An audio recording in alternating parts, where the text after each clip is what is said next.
Hello, hello. Welcome in Zaku. Welcome in Aloha Gator. Welcome in Citrus. Welcome in everyone. Thank you for the anniversary wishes. I completely forgot that apparently it was my affiliate anniversary. I didn't even know. I booted up OBS and I opened up Twitch and it's like, oh, it's your affiliate anniversary. And I'm like, oh, okay, I guess it is. I guess it is. Cool. I forgot. Okay, well, thank you. I appreciate it. Let me get switched over. There we go. Wait, what the hell? Why is my eye patch on? Wait, why did that happen? Wait, what the fuck? Hold on. What's my No, oh wait, what the hell? No, I don't want to remove that. Wait, what the fuck? Solid Alex. No. No TF2 today. Sorry. It just turned on by itself. I don't know what the hell I did. But yes, I am back.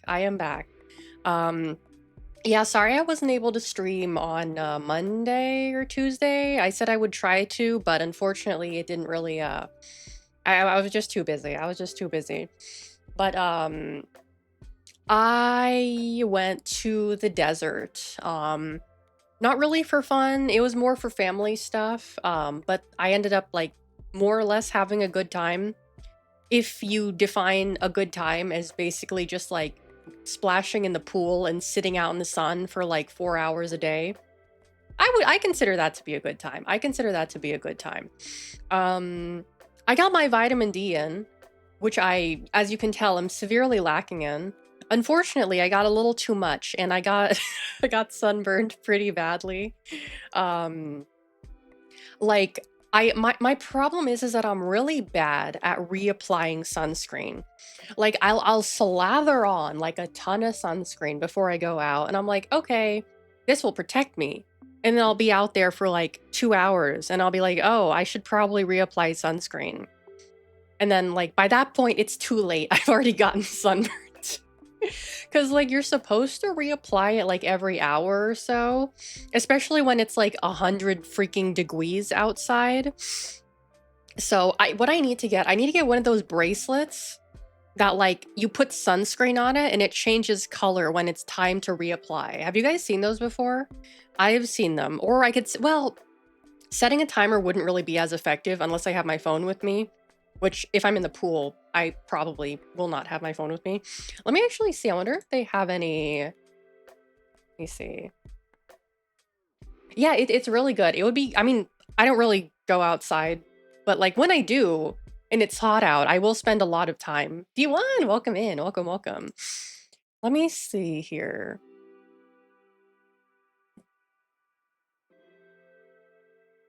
Let's see. Sunscreen. I don't even know what these things are called. Why not buy a $500 smartwatch to wear in the pool? Fuck no, dude. Fuck no. I'll be honest with you, even if I did have the money to buy a smartwatch, I would not do it. Oh, Pasuta, welcome in. Welcome. Because like, A, those things are expensive, and B, I don't trust them. I do not trust smartwatches. I don't trust them. What are you doing with my biometric data? You're selling it to fucking, I don't know. You're selling my biometric data to data brokers. Fuck no, I don't trust that shit. No. I wish, because what I was looking for some kind of like sleep monitor, you know? But all of those are also willy expensive.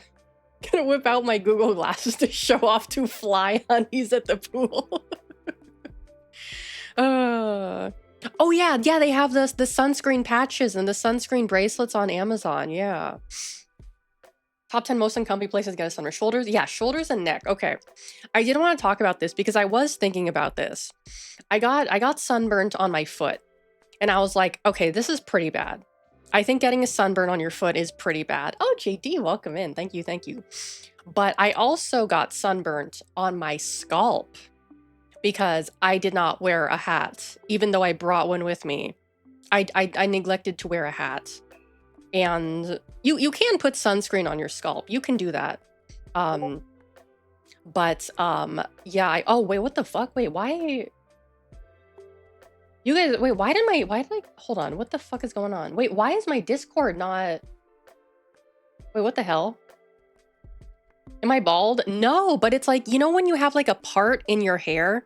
Like if your hair is parted down the middle or onto the side, like the sun can like, you know, get your part. My thick, luscious hair protects me from sunburn. Yeah, and so now my scalp hurts, and I have to be really careful when I like wash or brush my hair. Like I have like a scalp brush that I use when I wash my hair in the shower, and I cannot use that because it just like I was like trying to like not touch my scalp with it, and then it touched my scalp and I was just like, ow. And I was trying to brush my hair last night and this morning, and it was just like, ow. So yeah, my head is in pain, but it's fine. It'll go away. When it starts peeling, things are gonna go weird. Oh, am I gonna get like is it gonna be like dandruff from it? Okay. Well, that's a little annoying, but I suppose I'll deal with it. Why is streamer mode automatically? Yeah, why did streamer mode not enable in OBS? I mean, in Discord. It's automatically enabled. So why the fuck isn't it working? Okay, whatever. Just like, I don't know what's going on. If I get more alerts, I'll probably just mute it for the time being. That's unusual.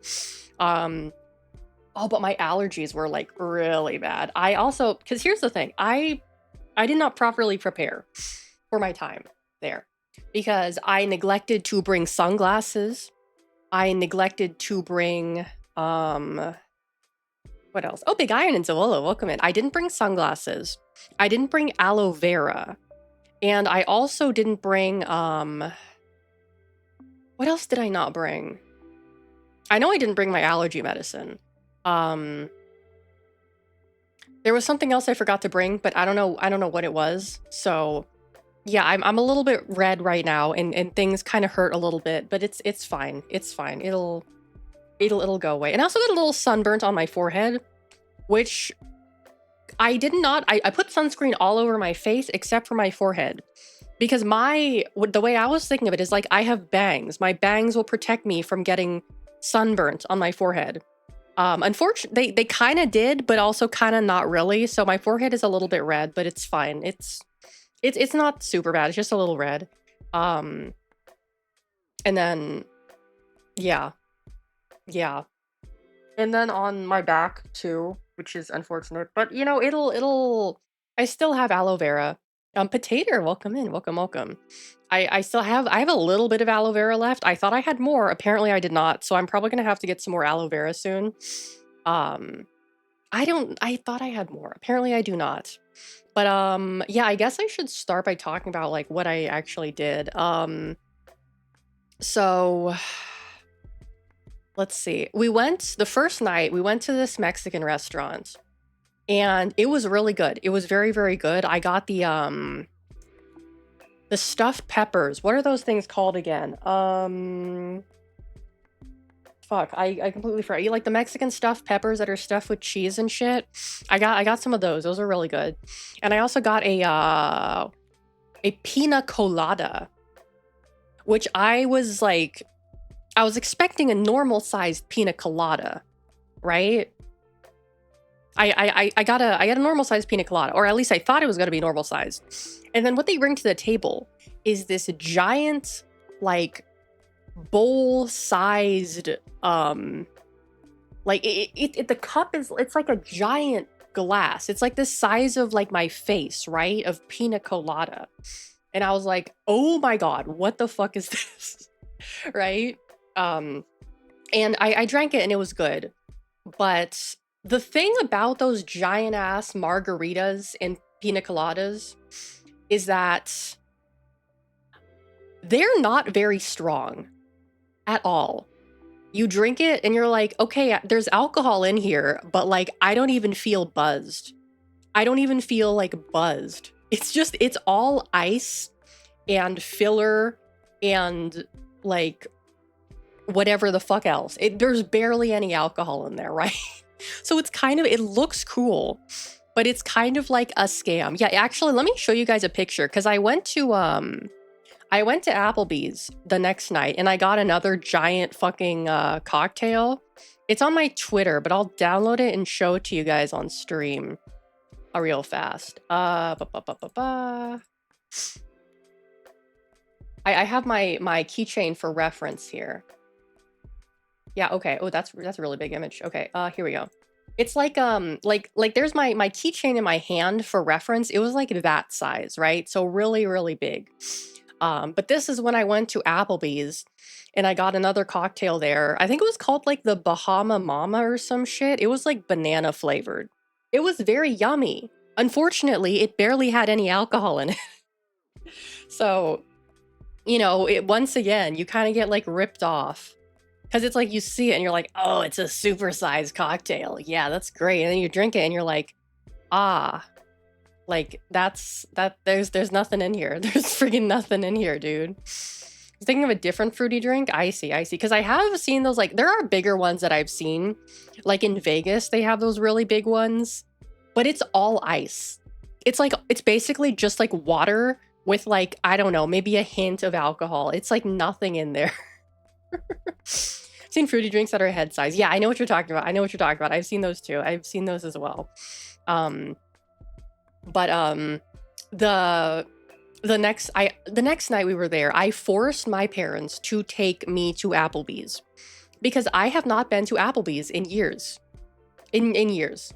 And my mom specifically, she does not like Applebee's. She thinks she's too good for Applebee's. No one is too good for Applebee's. Applebee's has something for everyone. Okay? Like, no one is too good for Applebee's. I'm sorry. It doesn't matter who you are. No one is too good for Applebee's. Anyway, I got my Applebee's. I got a burger. I really wanted to get some of those appetizers, but like I don't have like the I can't eat the way I did when I was like, 12. Like when I was like a young teen, we'd go to Applebee's. I'd get like the three, they had like a thing where it was like you can get like 3 appetizers. And I would get the chicken wonton tacos, the boneless wings, and I think the mozzarella sticks. But I can't eat like that anymore. So I just got the burger. I really wanted the mozzarella sticks, but maybe next time.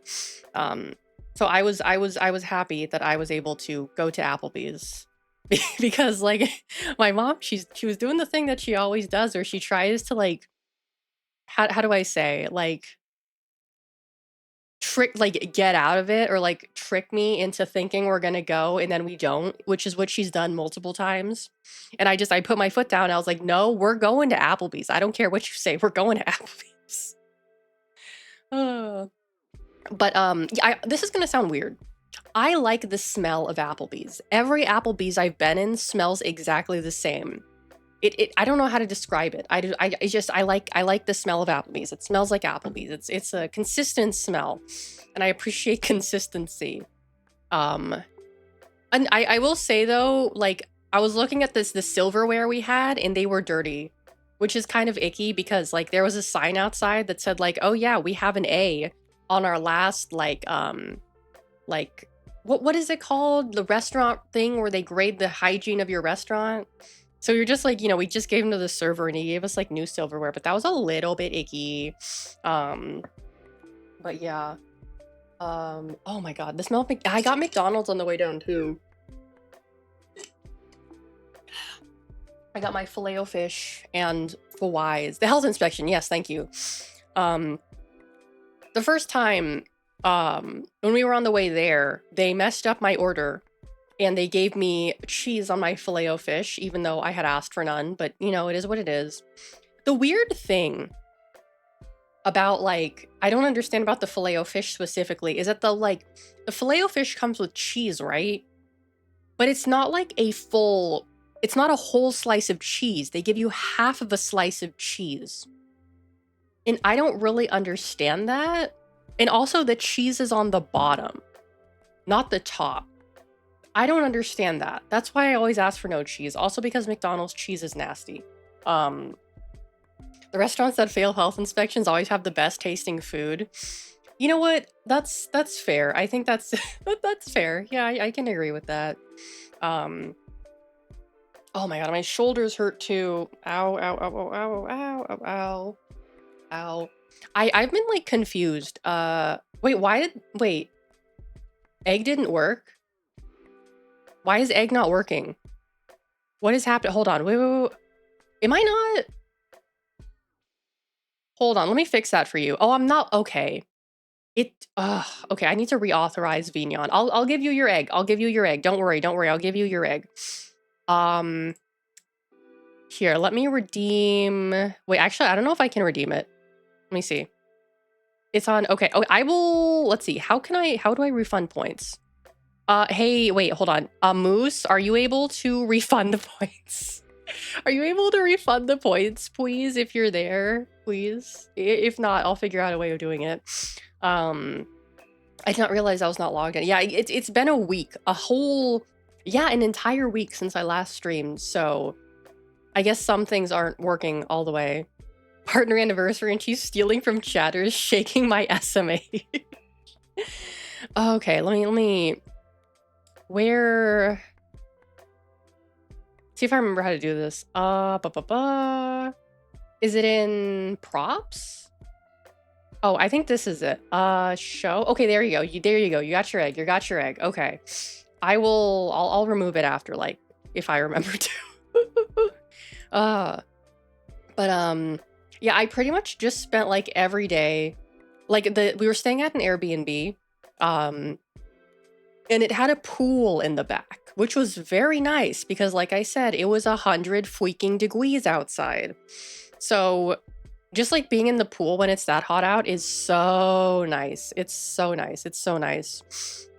Because like whenever I go down there, I'm always just like, why would you want to live here? Why would you want to live here? Because you can't do anything for like, I don't know, 5 months out of the year because it's so hot out. Like you just like, you have to stay in your house all day. That's that's all you could do. You can't, you just have to stay in your house all day. And if you want to go anywhere, you have to drive there. Like, oh, you want like, I don't know, a lemonade or like a Dairy Queen, and it's like that hot out. Okay, I guess I'll have to get in the car and drive 10 minutes to freaking Dairy Queen and get my ice cream and then drive back. You know, it's like, it's miserable. You can't even like walk to 7-Eleven or anything. You just have to like, and it's like, even just like going from like your car to like inside the building is exhausting because it's that hot out. It is miserable. I don't understand how people live there. But then like I got into the pool, right? I got into the pool and I was like, oh, I get it now. I get it now. Yeah. Yeah. If I had a pool, I'd be in here like every day too, you know? But it was just like, it was nice because I was just able to completely like disconnect. Because like, you know, normally I spend pretty much the entire day in front of a screen, whether it's my computer, my phone, or my TV. I spend like every waking hour of the day looking at a screen. So it was nice to just sit in the sun and just relax and do nothing. It was so nice. I did not even have the urge to like check my phone. I was just like, I am just chilling. I'm just big chilling. I am big chilling. It was so nice to do some big chilling. I needed that. I definitely needed that. I absolutely needed that. Oh crap. I need to get another tissue. My allergies have also been really bad. I will be right back.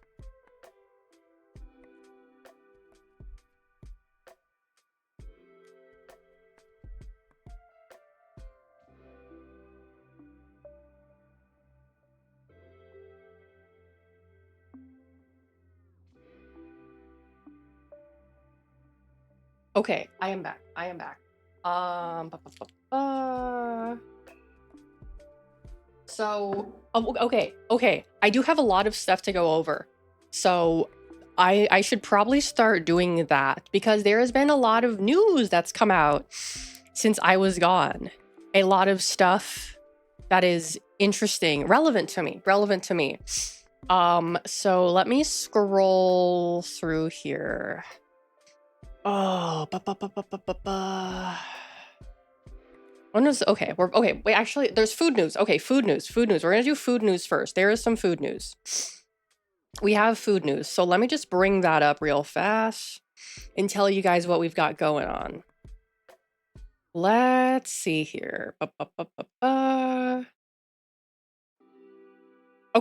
Okay, here we go. So, as I've said, Taco Bell is releasing nuggets, chicken nuggets, right? Taco Bell chicken nuggets. Wait, hold on. Is there one earlier than that? Okay, whatever. We'll do the Taco Bell chicken nuggets. Supposedly, the Taco Bell chicken nuggets have 72 grams of protein. 72 grams of protein. That is a lot of protein with only 620 calories. That's 72 grams of protein. That is a lot. That's crazy. Let me just double check this. Because I don't know if this account that posted it is like legit or not. Yeah, Taco Gains. Really? Taco friggin' Gains. That's crazy. Let's see. It doesn't say like what size, because there's like a 5-piece and a 10-piece. I don't know if they're talking about the 5-piece. Okay, they're talking about the 10-piece because the 10-piece is 620 calories. So let's see the Can I see the nutrition? Here we go. Full nutrition info. Chicken nuggets 10-piece. Okay. Where is the protein in here? How is this organized? Wait, hold on. What the fuck? Sorry, the way this is organized is really weird. I can't figure this out. Calories, total fats, saturated fat, trans fats, cholesterol. It does unfortunately have 1,720 milligrams of sodium, which is 75% of your daily value. But yeah, okay. It actually, so on the nutrition facts on the website, it says 68 grams of protein as opposed to 72. That's still a lot. 68 is still a lot of protein. 68 is still a lot of protein. Cholesterol is 33%. Fat is 40%. That's still a lot of protein, though. That's still a lot of protein. Painwheel, welcome in. My favorite place to get sunburn would be behind the knee. Ooh, that's pretty bad. That's pretty bad. Yeah. I was talking to a friend last night, and I was asking him, like, okay, what is the most uncomfortable place to get sunburn, right? And he was like, oh, I got sunburns on the bottoms of my feet one time, and that was really painful. And I was like, okay, yeah, getting sunburn on the bottom of your foot. First of all, how? Second of all, that sounds very, very painful. That sounds very uncomfortable. That's probably pretty bad. That's probably pretty bad.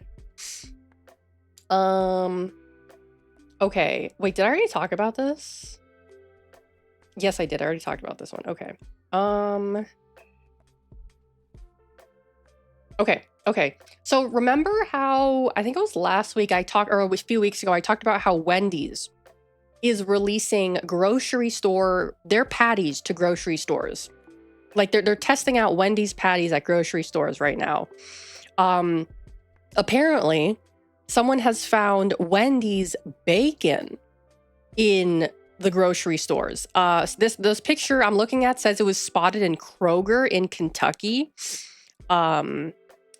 So it seems like something they're testing right now in certain regions. I don't really... I mean, is Wendy's known for their bacon? I thought they were known for their burgers. I didn't realize they were known for their bacon. Extra thick cut, naturally smoked. Yeah, apparently they're testing Wendy's bacon in Kroger right now. So, yeah. I guess. What else? Let's see. Snacks. We got Ruffles, new Ruffles flavor. Spicy dill pickle. Will be releasing mid-June. Mid-June. Oh, you haven't been to Wendy's? They have new Frosties. They have new Frosties at Wendy's right now, Citrus. They have like mix-in options. Like as opposed to like a plain Frosty, you can get like Frosty with like candy pieces in it or whatever. It's just bacon. I mean, it is just bacon. Yeah, that's true. But I don't know why Wendy's has to be the one to do it. What else? Lay's is also releasing a new flavor. Well, apparently it's a returning flavor. Southern biscuits and gravy, releasing in mid-June. At Dollar General specifically. So we have another snack that is a Dollar General exclusive. Okay. Doritos Twisted Queso is available now. So soggy chips. Oh god, I hope not. Doritos Twisted Queso. I don't know what that means. Although, I did, last week I bought a bag of, sriracha flavored Doritos, and I had them for the first time today. They are really good. They are really, really good. Really good. Super yummy. Let's see. Cheetos Flamin' Hot Cheddar Barbecue. So Cheetos spicy barbecue Cheetos. Releasing now exclusively at select Walmart stores. I'm going to say something controversial. Potentially controversial. I don't like Cheetos, but I like Cheetos Puffs. Does that make sense? I like Cheetos Puffs. Cheetos Puffs are fine, but like regular Cheetos, I do not like. I do not like the texture of them at all. I find the texture to be very off-putting. Puff off, queen. Because like I like chips or like I like cheese puffs, right? Things that are light and fluffy and crunchy. Whereas like regular Cheetos are just like these little crunchy like I don't like them. I don't like them. Like I've eaten them before. I'll eat them if they're given to me, but like they're not my favorite, to be honest with you. We have another new Lay's flavor. Lay's Farmhouse Cheese and Ranch. I don't know what farmhouse cheese and ranch means, but I like ranch and I like cheese, so that sounds like it could be good. No release date for that yet. More Lay's flavors. Lay's is popping off. These ones sound really good. So there is Lay's Thai style red curry and Lay's wavy magic masala. So I assume both of them are spicy. It says Kroger, so I don't know if they're Kroger exclusives or not. Will it be better than suburban cheese? Maybe. But I do like spicy chips. So I'd be interested in trying these if I can find them. I think I've already talked about this before. New, limited edition. These are returning Doritos flavors. There's Doritos hot mustard, tangy pickle, and tangy ketchup. I think broiled beef told me earlier that the ketchup ones taste pretty good, so I'm gonna look for those the next time I go to Target. I'm not interested in pickle. Hot mustard could be good, but like I haven't. I like mustard. I don't hate mustard, but like I can't remember the last time I've used mustard, to be honest with you. Like if someone gives me something with mustard on it, I'll eat it. God, welcome in. Like I'm fine with like yellow mustard, like Heinz mustard, but like generally speaking, I prefer ketchup or sriracha or like a sriracha mayo or some kind of spicy sauce. Like mustard by itself is like, it's fine, but like I'm just like, I don't really reach for it very often, you know? I don't really go for mustard that often. We have another returning Lay's flavor. Lay's honey butter. These sound delicious. I love honey butter chips. I normally get the Japanese honey butter chips. I've tried the Korean ones. I don't like the Korean honey butter chips. I'm curious as to how the Lay's ones taste. A good English mustard gives the same nice nasal burn as wasabi. Yeah, my mom is really into like fancy mustard. She likes like Grey Poupon and like those fancy like mustards. I don't like the fancy mustards. I just like the yellow the yellow mustard, you know? The basic ass yellow mustard. But yeah. Honey butter jaggery? The jaggery is the Korean one, right? Or is that the Japanese one? Because the hold on. I don't remember. No, the Korean one is what brand is the Korean? Hai Tai. Oh, the Hai Tai. Yeah, the Hai Tai ones I don't like. The Hai Tai. Oh, the Calbee. No, the Calbee is the one I like. The Calbee chips. Those are my favorite. Calbee, honey, butter. Those ones I really like. Yeah, the American hot dog mustard. I like that. I like that. Although I don't eat pork anymore, so I don't really eat it, like get the chance to have it that often. This one's kind of weird. This one's kind of weird. Baskin Robbins is releasing a collaboration with Trolley gummy worms. The sour Trolley gummy worms.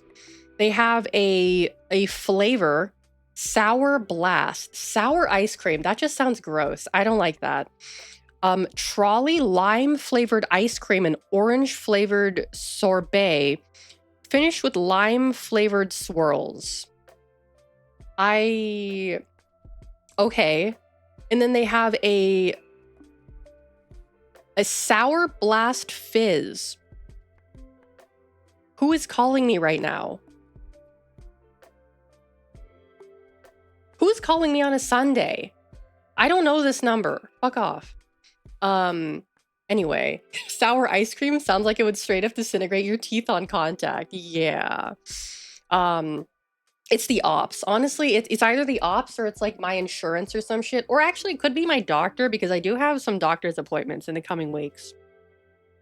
Either way, if they call me again, I will answer them. But it's weird to call someone on a Sunday. So what this is, it is a Trolley Sour Blast frozen treat with starry lemon lime soda.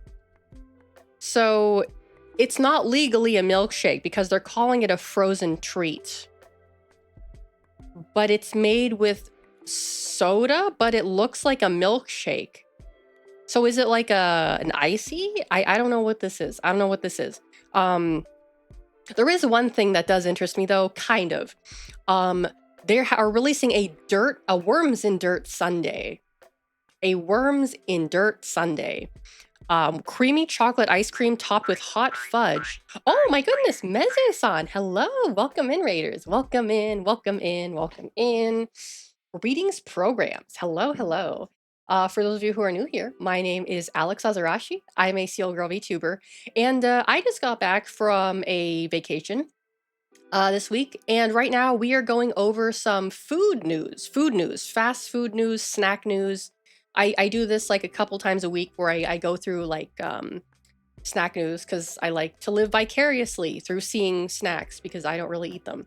What we were just talking about, Baskin Robbins is collaborating with Trolley gummy worms.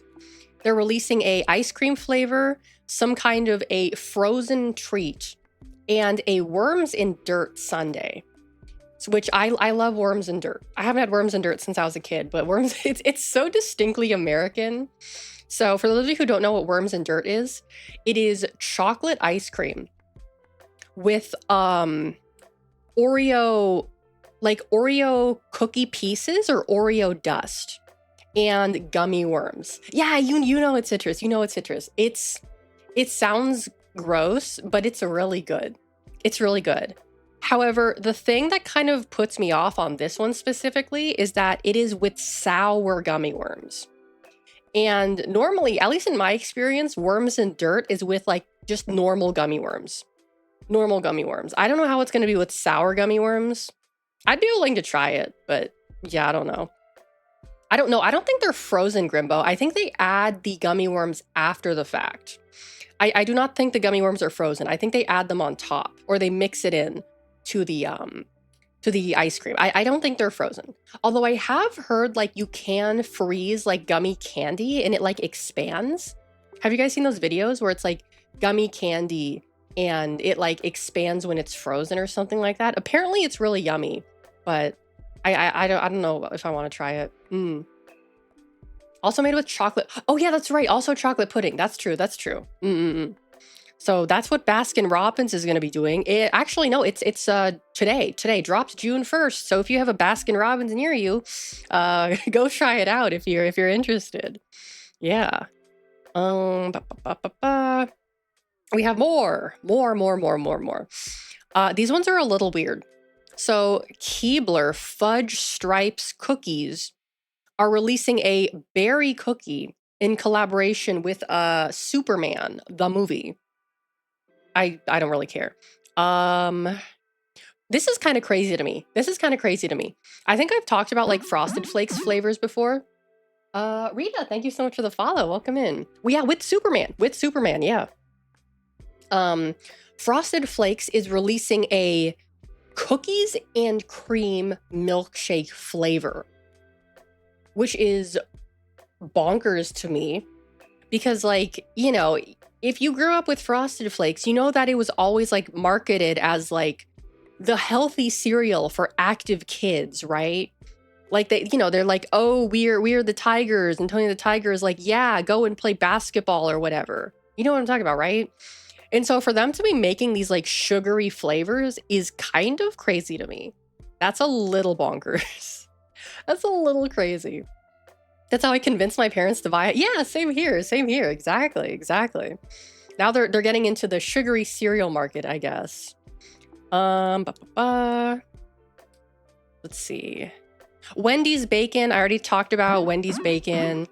Oh, Galfred, thank you so much for the follow. Welcome in. I don't know what this is. Protein bars. That's not super interesting. Okay. This one is, I think is this Canada exclusive? Or is this Singapore exclusive? Yeah, no, okay, this is Singapore exclusive. I'm going to talk about it anyway because it pisses me off that we don't have this here. McDonald's Singapore is releasing Hershey's chocolate ice cream. You can get it in a cone. You can get it in a McFlurry. You can get it in a hot fudge sundae, but it's only available in freaking Singapore. Because McDonald's will launch all of these yummy, delicious treats, but they never bring them to the US. Australia gets good stuff. Europe gets good stuff. Canada, Singapore, Thailand. We don't get shit. We don't get jack shit, ever. The last time we got shit was like, I don't know, the Rick and Morty sauce. And we all remember how badly that went down, right? We don't get shit. Everywhere else in the world it gets these awesome limited McDonald's items, but we don't get anything. Let us never repeat it. Exactly. So yeah. Oh, that's true. We got the Grimace shakes. That's true. Okay, thank you for reminding me. We did get the Grimace shakes. I did not have a Grimace shake, but we did get that. But like, okay, it's a purple milkshake. Whatever. Who cares? You know, it's not a fucking Hershey's chocolate McFlurry. Ugh. What else? Okay, this one made me laugh. I saw this one yesterday, and it made me laugh. Pop-Tarts, blue raspberry, in collaboration with the Fantastic Four movie. So if you like the Fantastic Four, you can get a blue raspberry flavored Pop-Tart in Walmart's. Yeah. Like a blue raspberry Pop-Tart. That's gross, dude. That's nasty. Blue raspberry is not a flavor that belongs in a Pop-Tart. Blue raspberry is a flavor that belongs in sour candy and frozen beverages like an ices. Blue raspberry is not a flavor that belongs in a baked treat. No. If you're gonna get a Pop-Tart, you get either strawberry, you get the chocolate, or you get like the cinnamon flavor or whatever. I don't know, whatever weird ass flavors they have. You don't get fucking blue raspberry. Also, raise your hand if you're looking forward to the Fantastic Four movie. I had no idea they were releasing another Fantastic Four movie. Like, genuinely, I didn't know that. That's what I think of when the Fantastic Four comes up, Pop-Tarts. Exactly, exactly. Like, I saw, like, the old Fantastic Four movie from, like, the 2000s, like, the one that was, like, supposed to be really bad or whatever, or maybe it wasn't bad, I don't remember. Was it the one I think it was the one from 2005? Was this the one I saw? I think this is yeah, this is the one I saw when I was a kid, was the Fantastic Four movie from 2005. The Fox ones? Is it Fox? It has, oh, what's her name? The blonde lady. That's not very descriptive. Yeah, this was it. This was it.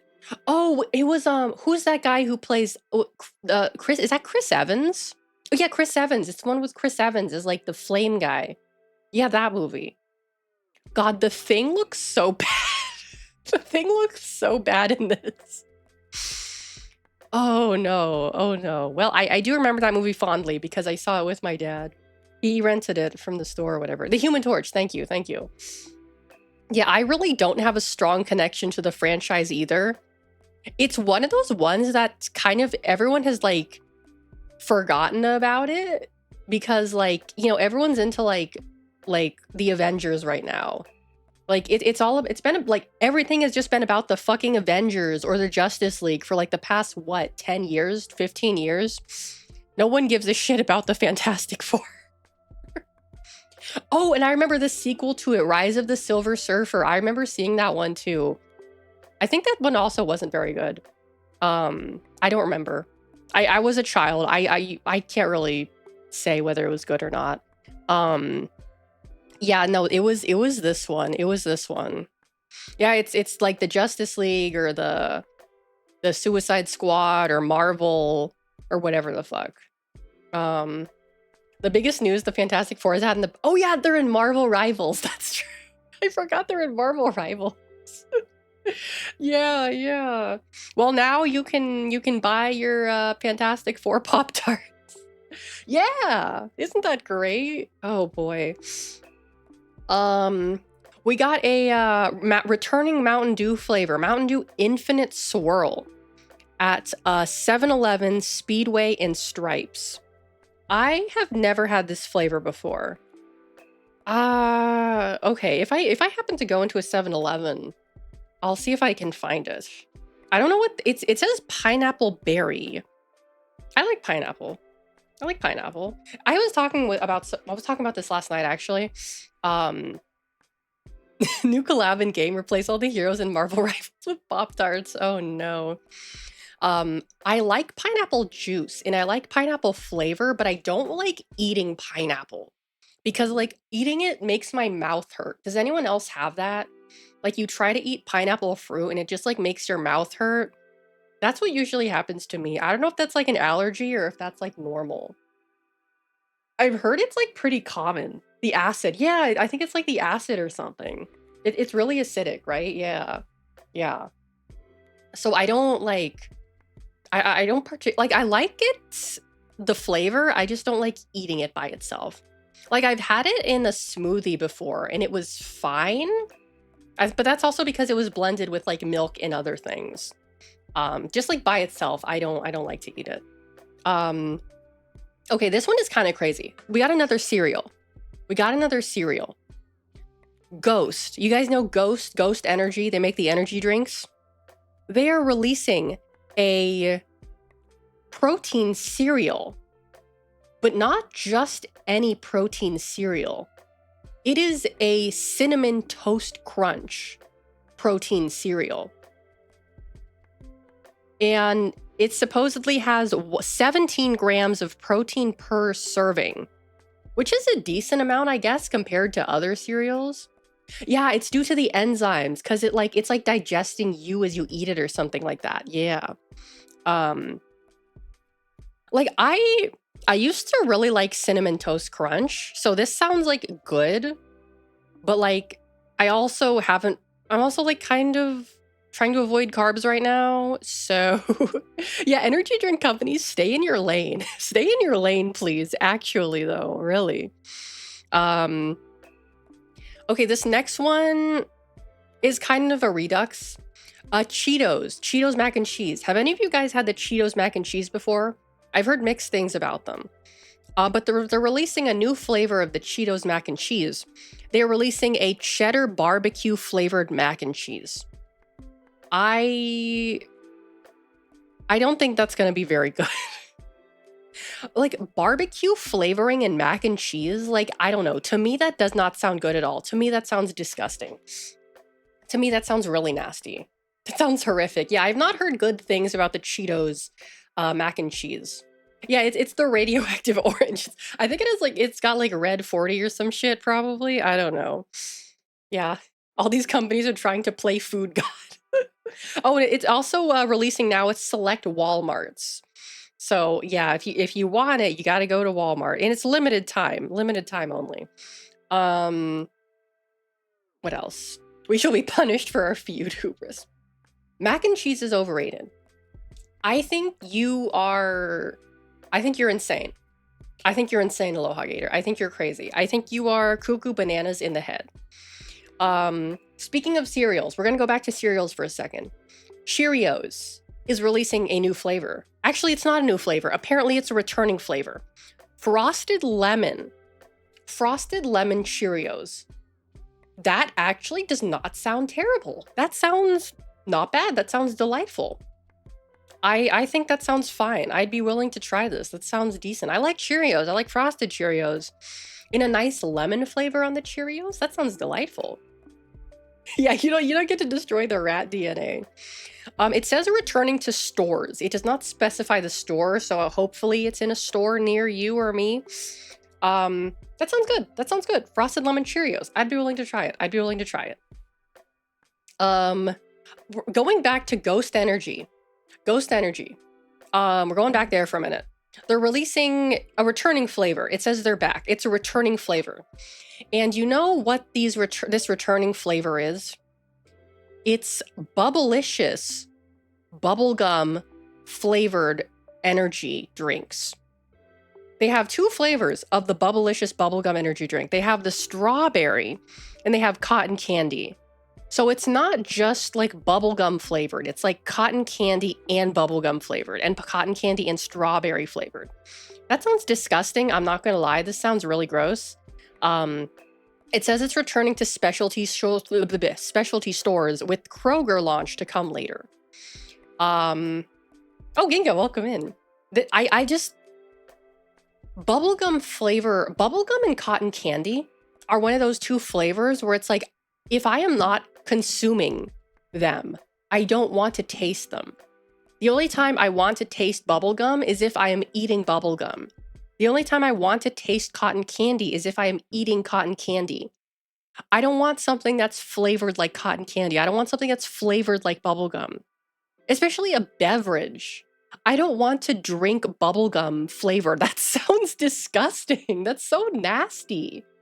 That's just, yeah, that sounds like sickly sweet, like absurdly sickly sweet. It sounds nasty. There was titanium dioxide in Skittles. That is a little strange. That is a little odd. But yeah, that's disgusting. I don't know why you would want to drink this. Let's see. Bubblegum soda as a mixer. Wait, what the fuck is bubblegum soda? Oh, the cotton candy grapes. I have heard of cotton candy grapes before. I've heard of them before. Never tried it. What the fuck is bubblegum soda? Oh, it's an actual thing. Bazooka bubblegum soda? Bazooka bubblegum soda. That sounds psychotic. What is in this? Hold on. I don't take the cookies. What is in here? Can I see the ingredients? No, I can't see the ingredients. Okay, that's nice. Thank you for that. What? Oh, it's sugar. Let's see what else. What other kind of sodas they got on It's Sugar? Oh, they got blue cream soda. I like cream soda. I don't know why it has to be blue. Oh, wait, Fago makes it? Okay, that doesn't surprise me. That doesn't surprise me. Okay, this next one is exciting for me. So, Pop Secret popcorn. The popcorn brand that you buy when you that's like the popcorn brand in America is Pop Secret, right? So, they are releasing popcorn in bags, like pre-popped popcorn. Not you have to not the ones you have to like pop yourself. They're releasing like popped popcorn in bags at launching at Sam's Club with Kroger availability in August. So if you are like the kind of person who's like, man, I love popcorn, but I hate like every time I make it, I fuck it up. This is a good option for you. This is a good option for you. I have perfected the art of making microwave popcorn. So that's not really a problem I have, but I would still be interested in this because these are already flavored. They have double cheddar, homestyle sea salt, and movie theater butter. Because for me, I always feel like the popcorn you get that you have to heat up yourself, it never has enough flavor. It says like, oh, it's movie theater flavored. It doesn't taste like movie theater. It doesn't. Let's see. And that's all I have for food news for the time being. All I have for food news. I do want to see what kind of sodas they got on the It's Sugar website. Warheads blue raspberry soda. That sounds scary. I tried Warheads once when I was a kid and I just like I started crying. I put it into my mouth and I spit it out and I started like crying. So I'm kind of scared of Warheads, to be honest with you. Swedish fish soda. And it's sold out. Not being able to popcorn is like 2 steps above not being able to boil an egg. Yeah, you know, I agree. I agree. Okay, but like Swedish fish soda? First of all, who likes Swedish fish? Raise your hand if you genuinely like Swedish fish candy. And apparently, enough people like it that they would buy it in like soda form, which is bonkers to me. That's bonkers to me. You like Swedish fish, Ginga? Really? Okay. All right. More power to you. Oh, wait, is this the Harry Potter butterscotch soda? Oh, no, it's not. Okay. Or is it? Yeah, okay, they have the Harry Potter butterscotch soda. Okay, I want to try this. They do have, like, right now there's like a whole thing where it's like they're doing the butterbeer flavored, like, collaboration. And butterbeer is really good. I have had it before at, like, USJ. It's really yummy. It tastes exactly how you would expect it to. But I would like to find that in, like, a soda form. Retro Mexican Coke. You're charging $5 for a bottle of Mexican Coke? Are you psychotic? I can buy that from the grocery store. I can buy like a 6-pack of that from the grocery store for like $8. What are you talking about? $5 for a can of Mexican Coke? What the fuck? That's highway robbery. Yeah, Mexican Coke is super cheap. What do you mean? Fucking $5 for a bottle of Mexican Coke? Fuck you. Fuck you. That's not okay. They also have 2 other sodas that kind of gross me out. They have Skittles drink. It's not a soda. It's like a beverage, I guess. I have seen this before at like some stores. I'm not interested in it because A, I don't like Skittles. B, it looks nasty. They have purple flavor, they have blue flavor, green flavor, and red flavor. I don't trust these. I don't trust these at all. They also have Sour Patch Kids blue raspberry soda. Again, that sounds freaking nasty. Yeah, food coloring and water with 2 pounds of sugar. It's probably like some kind of Gatorade-like drink. It's probably some kind of like Gatorade thing, you know? But yeah, these are all kind of freaking weird. For whatever reason, It's Sugar sells like Funko Pops now. I don't know why. Oh no, they sell Funko Pops of like candy mascots. Like they have freeze-dried Jolly Ranchers. Interesting. I am not crazy about Jolly Ranchers because they make my teeth hurt. I don't know why, but it's like every time I've had like a Jolly Rancher and I put it in my mouth, it makes my teeth start to hurt and it kind of freaks me out. Purple flavor sounds so synthetic. It's probably grape. It's probably grape. You can get a glow in the dark. Is it glow in the dark? No, it's not. I don't think it is. A Sour Patch Kids Funko Pop.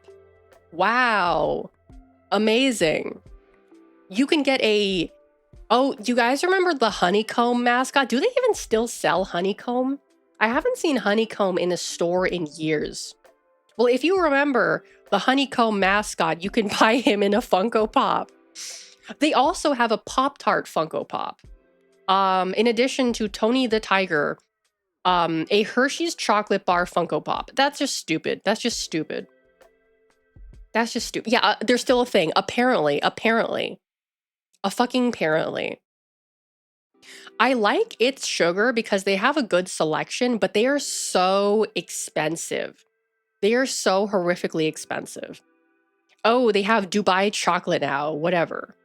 Oh, that's right. I don't know if you guys, they re-released the Altoids Retro Sours. I've seen that recently. They re-released the Altoids Retro Sours, which I remember enjoying those when I was a kid. My life was never the same after I saw the Kirby Funko Pop. Yeah, no, it is a Funko Pop of a bar of chocolate Cobalt Giraffe. It is. That's literally what it is. What else do they got here? They got like merchandise. You can buy a shirt that says, oh, they've got the urine candy. Nice.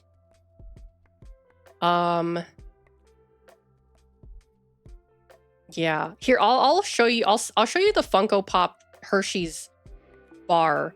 I don't want to download it. I'll just put the link in chat because it's really stupid. There we go. Does the Pop-Tart Funko come with a Fantastic Four uniform? No, it's just like a strawberry Pop-Tart with like a little face on it and he's holding like a strawberry. Yeah, it's not very inspired. I mean, none of these are very inspired. None of these are very inspired. Yeah. What's trending right now?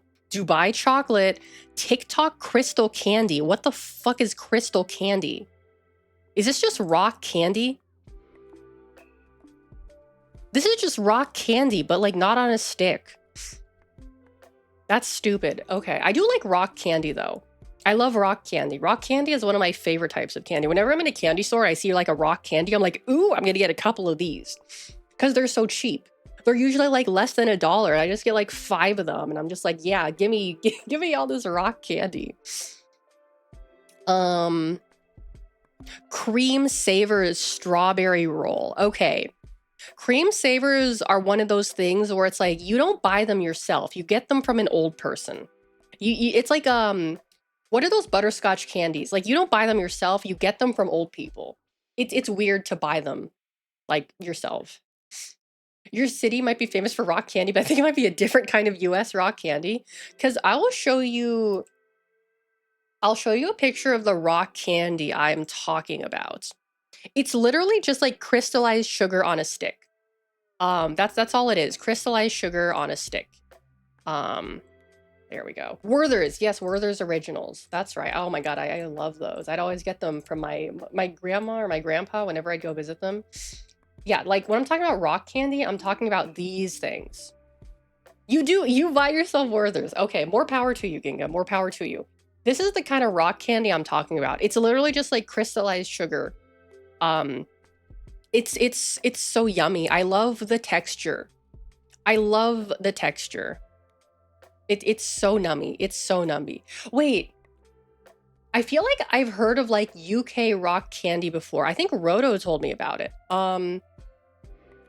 Was it? Oh, wait, yeah. No, I know what you're talking about. I know what you're talking about, Grimbo. Roto told me about it. The UK rock candy. It's like a stick, right? It's like a stick. Yeah. Yeah, and you can make them yourself too, which is really cool. Yeah, it's like the sticks. The British rock candy is different. Yeah.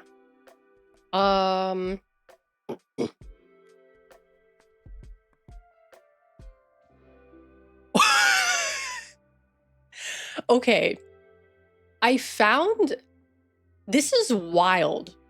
So it's cookie crumbs. It's like a cookie, but it's made to look like weed. It's cookie, but it looks like marijuana. I'm gonna post this in the chat. I don't want to download the image. It's cookie, but it looks like marijuana. That's dangerous. That's a dangerous thing to have on you. Like if you're in the subway and like a cop sees that, they're gonna be like, hey man, like what's going on? What do you have there, buddy? What do you have there? It looks realistic. That's what's scary. It looks so realistic. It's kind of freaking me out. It's kind of freaking me out because it looks so realistic. Ooh, that's a little scary. Can you whip these out the next time I get pulled over?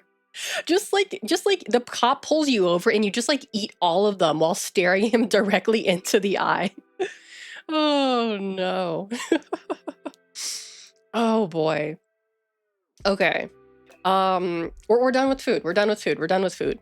So we are going on to the video game portion of the news, which is really only relevant to me and no one else. So Summer Game Fest is happening next Friday. I am going to stream it, probably, unless something comes up. I'm planning on streaming it because Mr. Hideo Kojima is going to be there. And there's going to be Death Stranding related stuff. So I'm going to be excited for that. Speaking of Death Stranding related news, there is going to be a Death Stranding event in Los Angeles on the Saturday, the 7th or the 8th, I forget what. And after reviewing the event, I am sad because there will not be an opportunity for a meet and greet with Hideo Kojima. But on the plus side, that means I don't have to go to Los Angeles. So, you know, it all works out. It all works out. And we're going to stream it on Saturday because I'm not going to miss that. I'm not going to miss that. I need to see what Kojumbo has been cooking up. So that's going to be on my schedule. More Death Stranding news. More Death Stranding news. I got more Death Stranding news for you. A Death Stranding anime adaptation is in development. Death Stranding, the anime, is going to be real. I am eating so good. I am going to be eating so good for the next few years. We have Death Stranding 2. I'm going to the Death Stranding concert. There's going to be a Death Stranding movie. There's going to be a Death Stranding anime. I am eating good.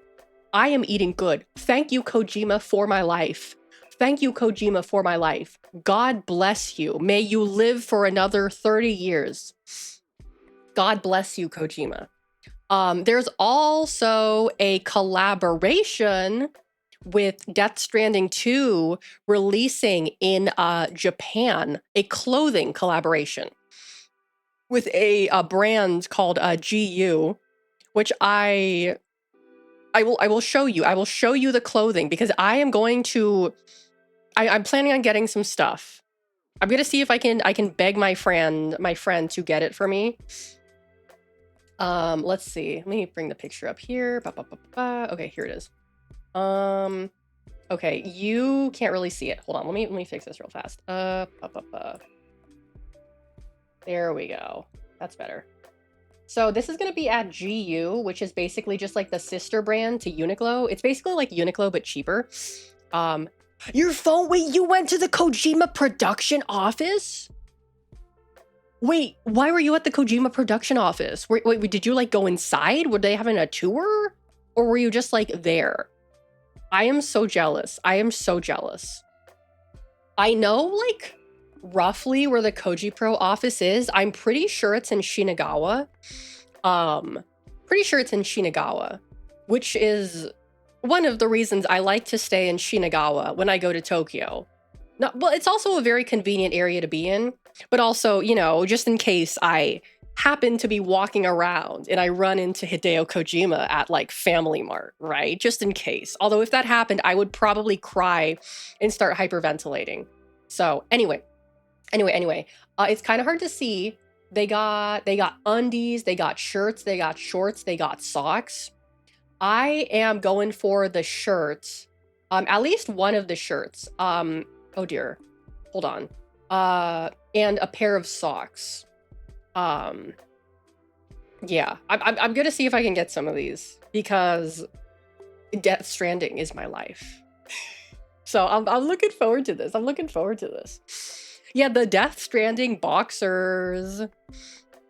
Honestly, I'm kind of tempted to pick up a pair just cuz. Just cuz, you know? Oh, so I'm very excited for this. What else do we have? Oh yeah, so the Death Stranding 2 on the Beach game premiere event at the Orpheum Theater in Los Angeles will be streamed. We're gonna be watching that. Was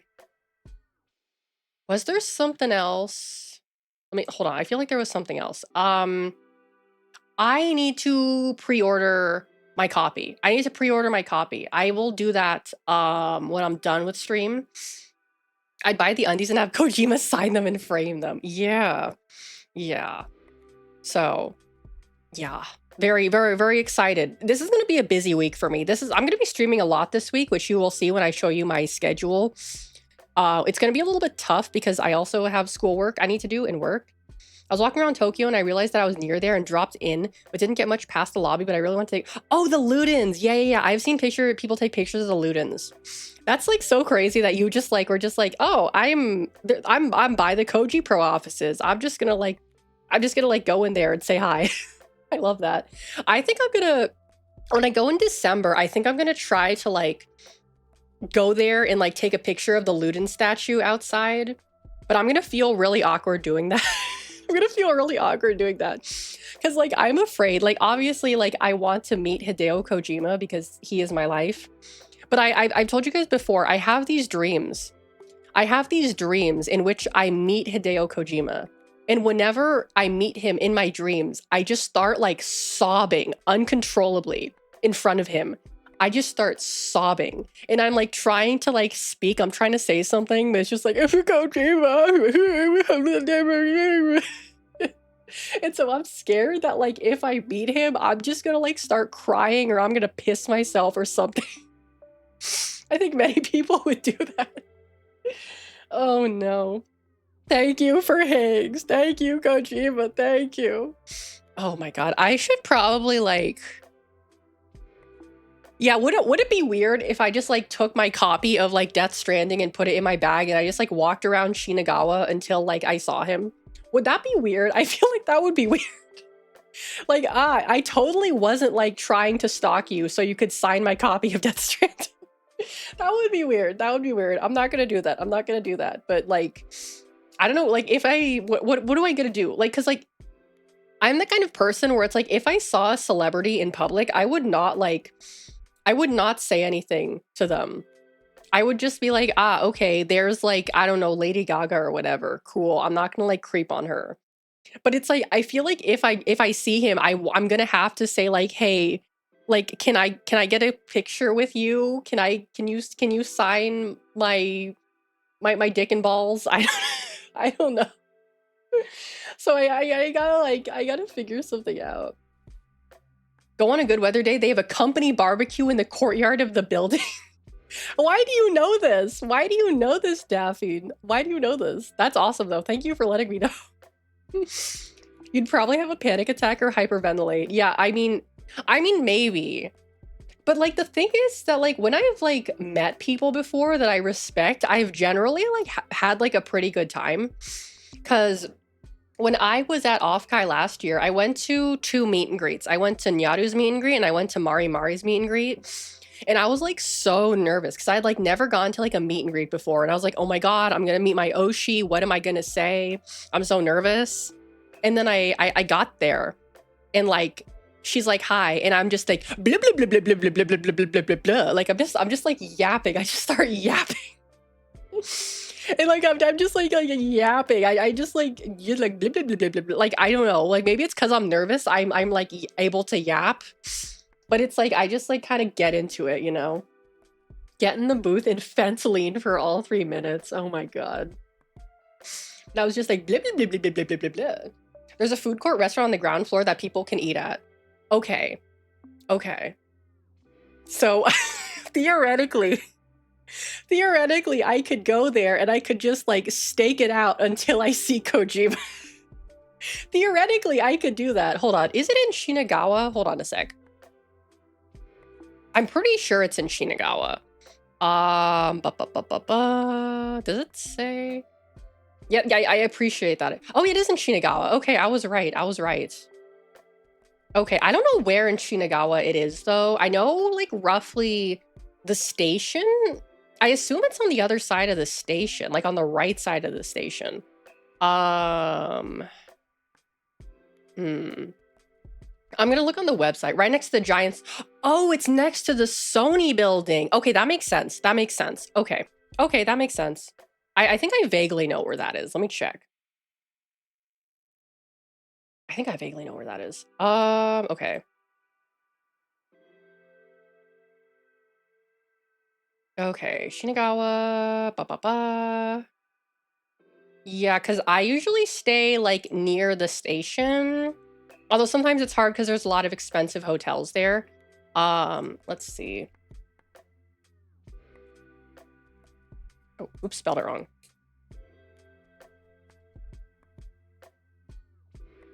Five minutes from the station. Oh, okay. I know exactly where that is. Okay, no, I have been to that area before. I've been there before. Yeah, I remember I went to the Lawson with my friends. We got ramen near there. Oh my god, I know exactly where that is. Holy shit. I literally know where that is. That's so oh my god. Oh. Sorry, that was weird. Holy fuck. I literally I literally know where that is. I literally know how to get there. Oh my god. Oh my god. Holy moly. I'm not a fucking Fujo Grimbo. You know this. I'm a Yume Joshi. Do not mislabel me. Do not mislabel me. Let me actually see. What hotels are near here. I know, like, when I first went to I was asking my friend who lives in Japan, like, where should I stay? And she's like, okay, you should stay in Shinagawa. Here's some hotels you should that are really nice. And the hotel she gave me the fucking Shinagawa Prince Hotel. And I'm like, girl, I'm not staying at the Shinagawa Prince Hotel. What? Yeah, there's an Appa. Well, Beef, thank you so much. Welcome in. I think the last time I stayed at Shinagawa, I've stayed at, was it the Keikyu Hotel? Or was it... I know it wasn't the Shinagawa Prince. Or was it the Tobu Hotel? I genuinely don't remember. I've stayed at least a couple of hotels in that general area. Or was it the Miyako City? I don't remember. Either way, very nice area. I love staying in Shinagawa. It's very, very convenient. I always recommend people stay there because, like, the station, it's like, A, it's the Shinkansen station. So if you're trying to get somewhere else, you just go there. B, it connects to basically all of the main lines to Tokyo. So you just, like, get on there and it's like you can get on all of, like, most of the main lines. It's a very convenient place to stay, I think. Although it is a little bit expensive. Because, like, for me, I am the kind of person where it's like, I do not like, if I am staying somewhere, I want to minimize the distance that I am dragging my suitcase from point A to point B. So if I am going to be staying somewhere, it is going to be as close to the station as possible. You know, I'm not going to be like, oh, I have to take like a bus or like I have to take a taxi to my hotel. No, it's going to be within walking distance of the freaking station. I'm not doing that bullshit. I've made that mistake before. I'm not doing it again. Oh, there's a 9 hours there. Oh, but 9 hours is a... Oh, it's for men only. Okay, that's okay. I don't want to stay at 9 hours anyway. Okay. Drop people off at Shinjuku Station and see them break down and be lost for 5 hours. Yeah, that's like probably the best advice I can give anyone who... I still need to do that. I have been meaning to do a stream where I like tell people like how to plan a trip to Japan. I've been meaning to do that, and I've been putting it off for a long time. I started on the PowerPoint. I did start on the PowerPoint. I just never completed it. Because I think the biggest one of the many big mistakes that people make is they're like, I'm going to stay in Shinjuku. I'm going to stay in Akihabara. I'm going to stay in Shibuya.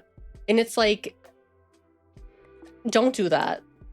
Don't like, I get it. You want to stay in the cool place, but like genuinely, don't do that. You're A, it's expensive. Yes, it's super expensive. And B, like, if you do not know how to navigate these big stations, you are going to have a really bad time.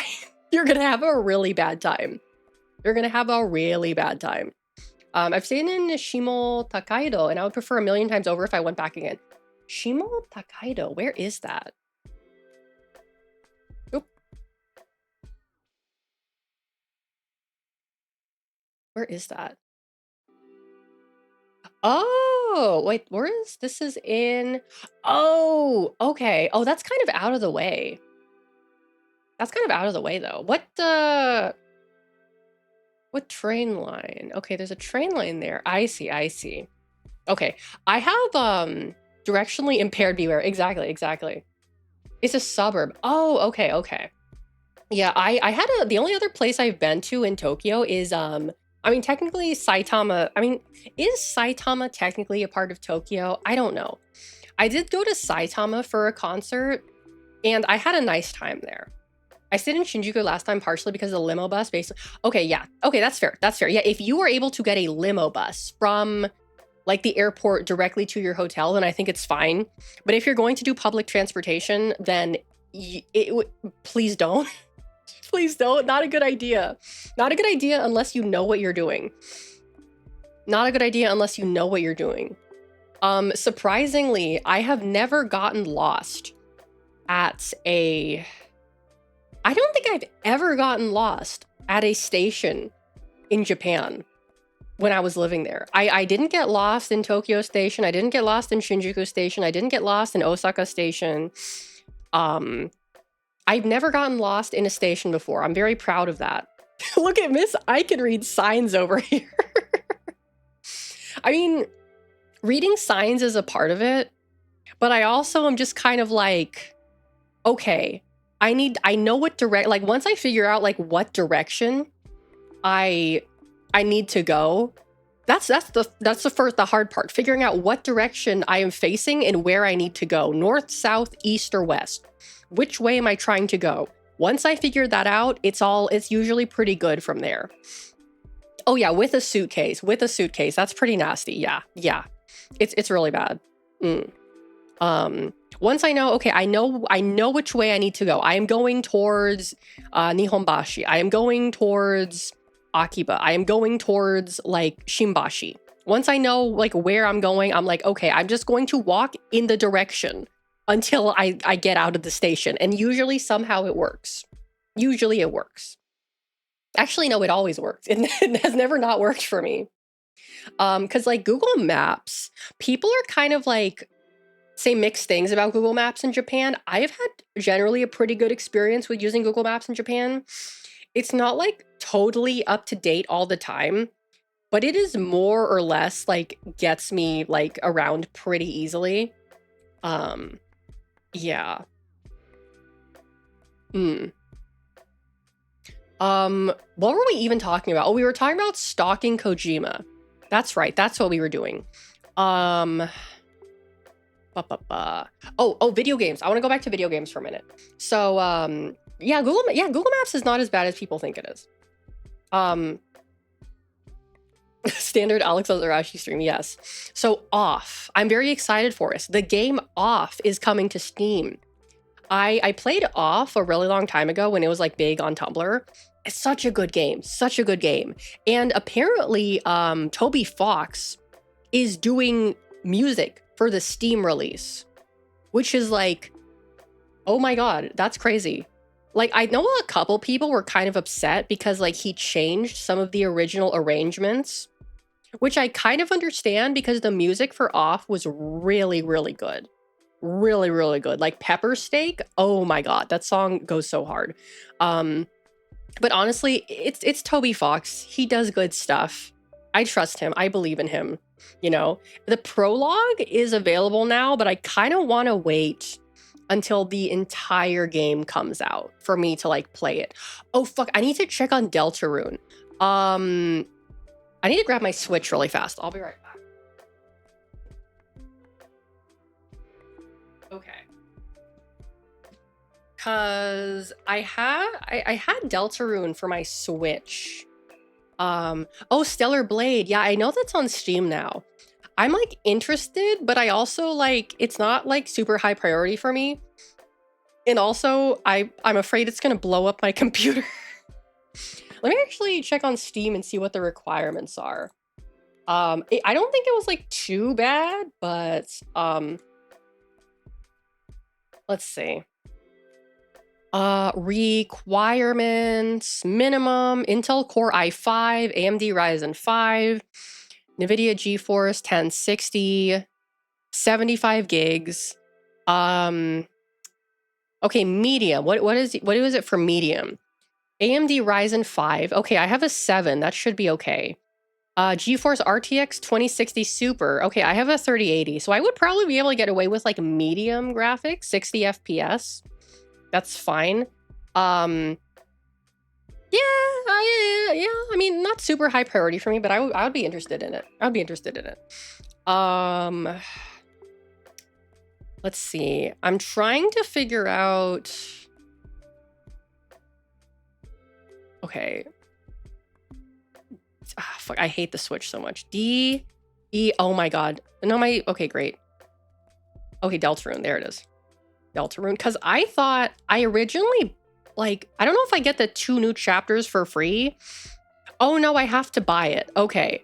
Yeah, because the Deltarune demo was like, chapter 1 and 2, and 3 and 4 is going to be $24.99. Okay. That's not terrible. I do want to go through chapter 1 and 2 again. I just don't know if I'm going to have time to do that. Because spoiler alert, I'm going to be playing Elden Ring Night Rain with my friends this week. So I'm going to be doing that. I'm doing Kazan. I got Pokemon XD. And then I have the 2 game shows I'm watching. And then the week after next, I know I'm going to be possibly doing a drinking collab with Almontis again. Kazan, Pokemon. Well, it doesn't.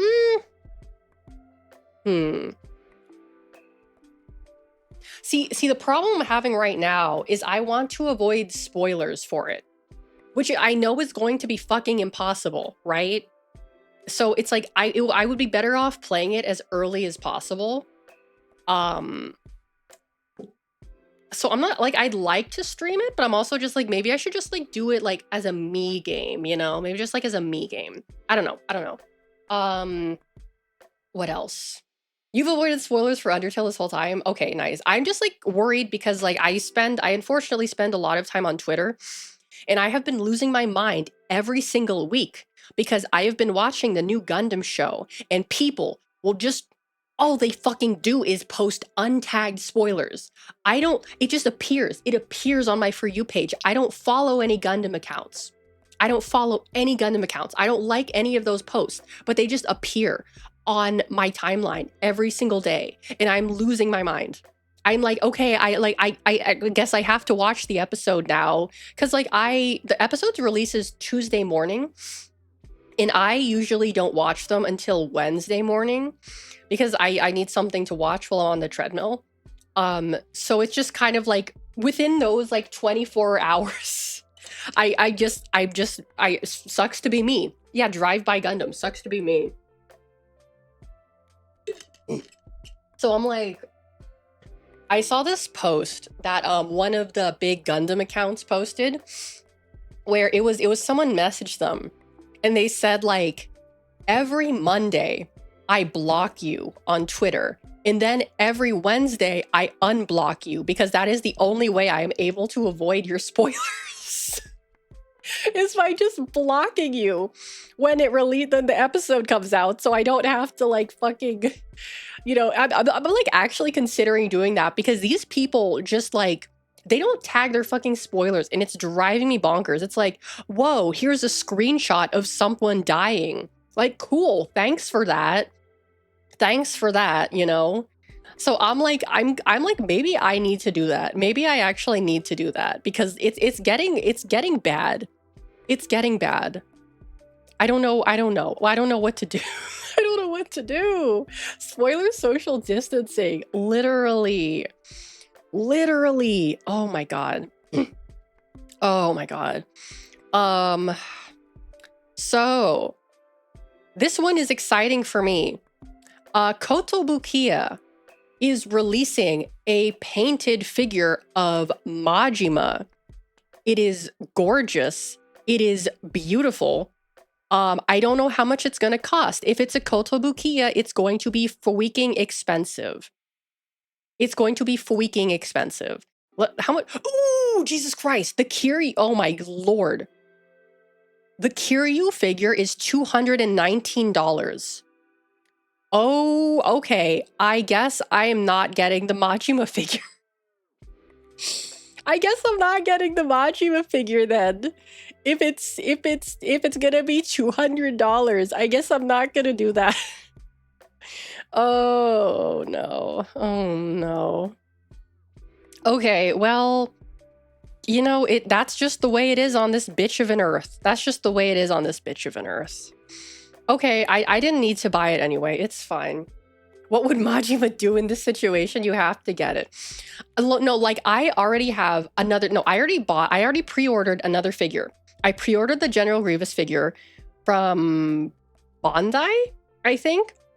And then there's going to be a Madara figure that's coming out in October or November. I don't remember when, that I'm going to try and get. So those are going to be my two figures that for the year. I'm not getting any more. Unless something crazy happens. I'm gonna stop at those two because I'm trying not to buy things like that. But sometimes these things happen and it's like I have to do this or I'm gonna regret it for the rest of my life. As sad as it makes me, I can live without the Majima figure. I can do that. Spoken like a true addict. Shut up. I haven't bought a figure. Actually, last year I did buy a figure. Do acrylic stands count as figures? I've seen someone make a Grievous figure, but they replaced his body with a banana. That's so funny. Oh my God. That's hilarious. Oh no. Oh dear. I don't think so, technically. Okay. Call in the summons and put it on throne. No, I'm not going to do that. There is, however, a Shar Aznable Whittle keychain that's coming out, and I kind of want it. Yeah, like I'm sure if I go to Tokyo, I can find some cheaper options. I would prefer not to because I'm trying. I always do this. I'm like, okay, I'm gonna try not to buy stupid shit when I go to Japan. I'm gonna try not to buy stupid shit. And what do? I buy a bunch of stupid shit every single time.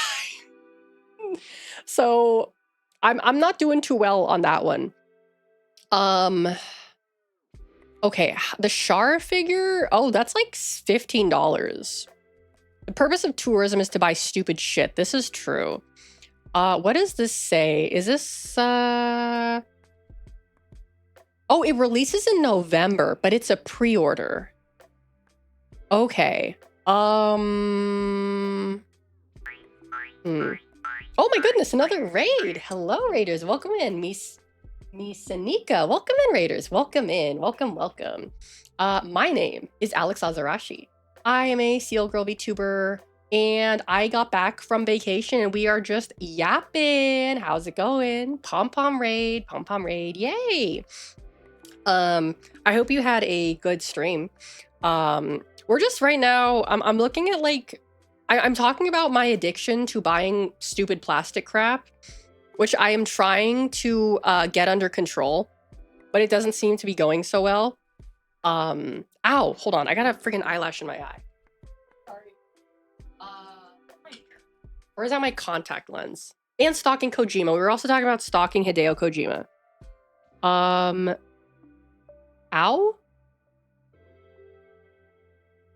Hold on, is something wrong with my contact lens? Okay, never mind. We're good, we're good, we're good. And also Majima. As one is wont to do. Exactly, exactly. I hope you had a good stream. If you need to take a break, get something to eat, do whatever you need to do, I will take good care of your lovely, lovely raiders. And thank you again. Thank you, thank you. Majima best boy. So true. So true. I am so glad we have another Majima lover in the chat. So true. What I really want, the piece of Majima merchandise is that I really want is the Majima clothes hanger. I want that so bad, more than anything else, but it is super, it's so expensive. It's so expensive. I've seen people sell it for like hundreds of dollars. It's so expensive and I want it so badly. It's so funny though. Let me see if I can find a picture of it.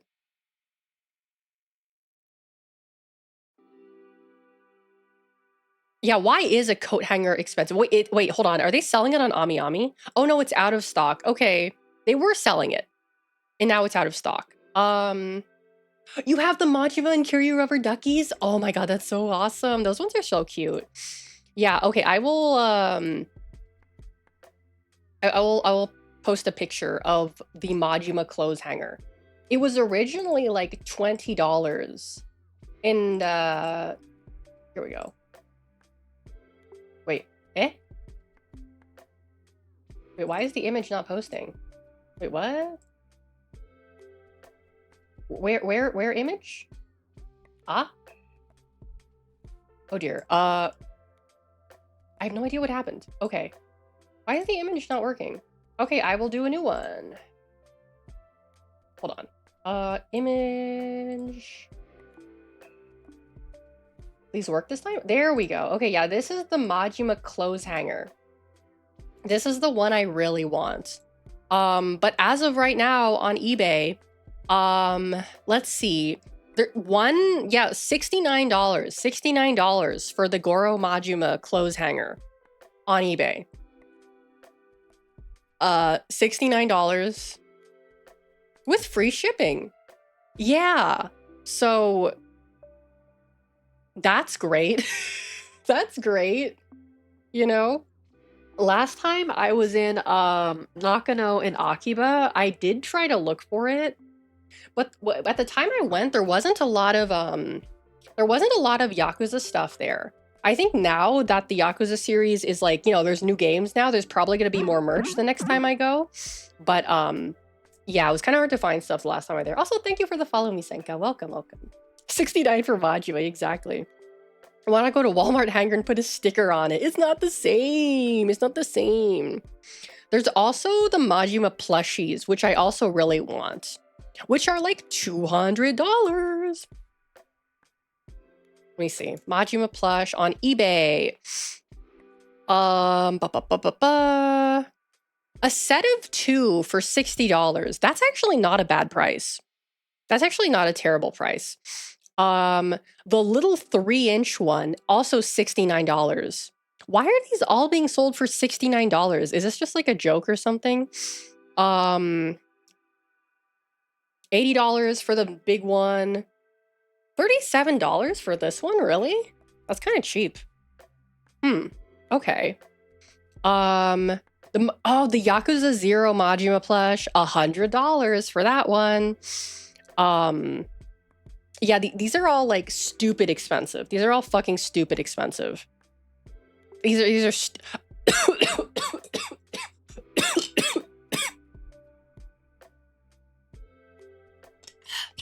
Sorry, I started coughing because I saw a Majima acrylic stand for $72 on eBay. $72 for an acrylic stand. Come on, man. Come on. Come on, dude. Please, don't do this to me. I mean, granted, it will be easier to find these things for cheaper, like in Japan, if you're able to find stuff at Nakano. Probably not. Well, maybe at Akiba, but or on Mercari. But yeah, definitely not on eBay. If Hololive can sell them for 15 bucks, surely they can. Exactly, exactly. That's what I'm saying. Yeah. Just go around Kabukicho and beat up hoodlums and touts until you have enough Majima maxing. Dude, I've never been to Kabukicho before. I'm not, I am kind of scared, but like also like it's probably not going to be as dangerous as the other places I've been to in my life.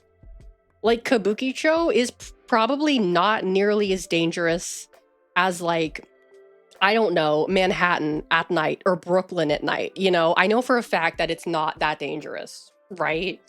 But I still don't particularly want to go there because like I just see videos of people just like they just like stand outside and they just like drink and they just heckle people. It's weird. I don't like that. Because I know Kabukicho Tower, I was interested in going there, but I do not think I would be able to convince my friend to go with me to Kabukicho Tower. I don't think I would be able to convince her to go there with me. Pretty safe? Yeah, I'm sure it's pretty safe, but like, I don't particularly like want to get like heckled, I guess, if that makes sense, you know? Yeah, but we'll see, we'll see. Because Kabukicho Tower, I've heard, is pretty freaking cool. Pretty freaking cool. During the day, it's just like any other place. Okay, okay. Yeah, I would imagine so. Ow. I would imagine so. Ow. Hold on. I think I have something in my eye. I'll be right back.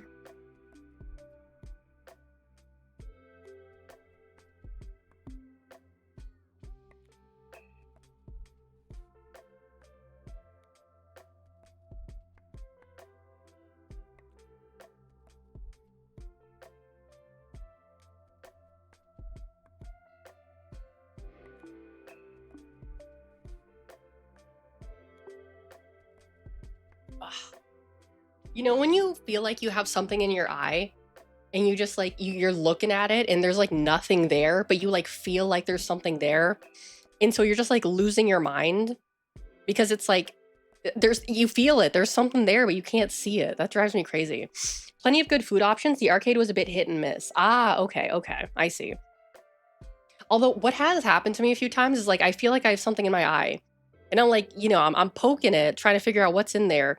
And then there's this like invisible fiber, like an invisible fiber that was in my eye. It's like a thin, white, invisible fiber that was just in my eye.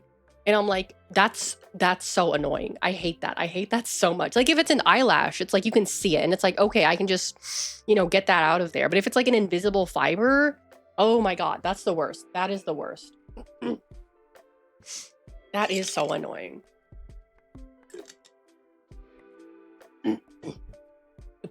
Boo. You're Alex Azarashi. I am. And you're Ulu Threk. Welcome in. Oh, that's right. There was another game I was interested in that a demo is coming out. Hell is Us. There's a demo coming out tomorrow. And it goes from tomorrow to the 16th. So I don't know. I don't know if I'm gonna have time to try it out. We'll see. Oh, that's right. I want to check on the Char figure. There's a. Is it about boomer marriage? No, it appears to be some kind of like a post-apocalyptic game. It looks kind of like Death Stranding, to be honest with you. Let's see. The donkey. Yeah. Oh, that's right. The donkey. That's true. That's true. How much is this Char figure? Wait, hold on. 2025, 6. Okay, so next month? What does it say? Reservations will begin on June 5th. Are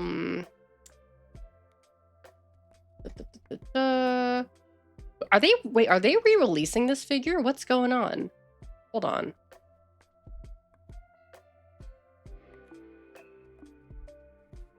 Wait, hold on. Did they wait, what?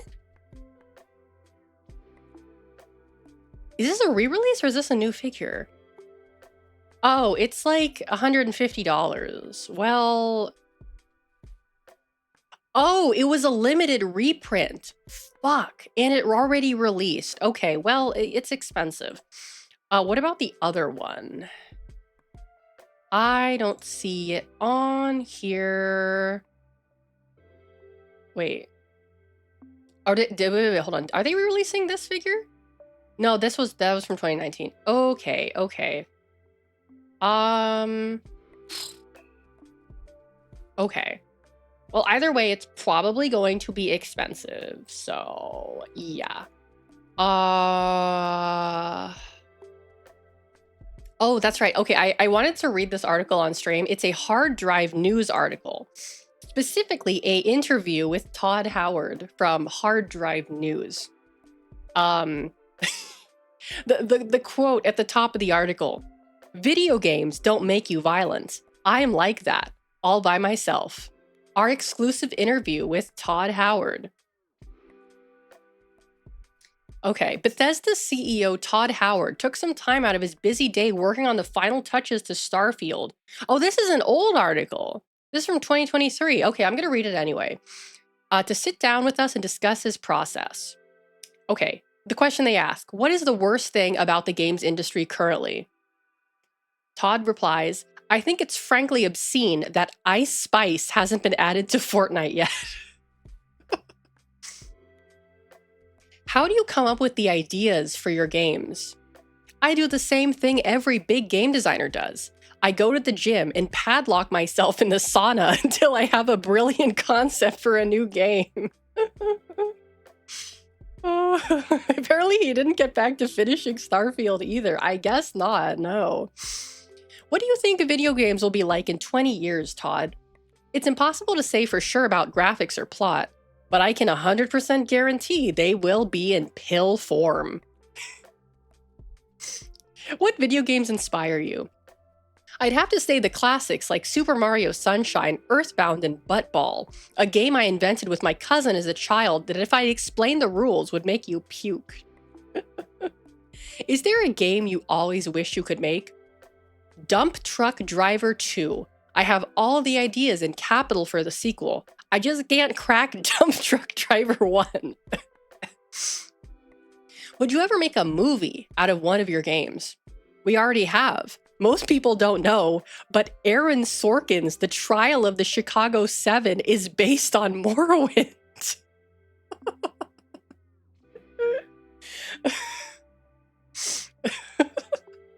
What upcoming projects do you have on the horizon?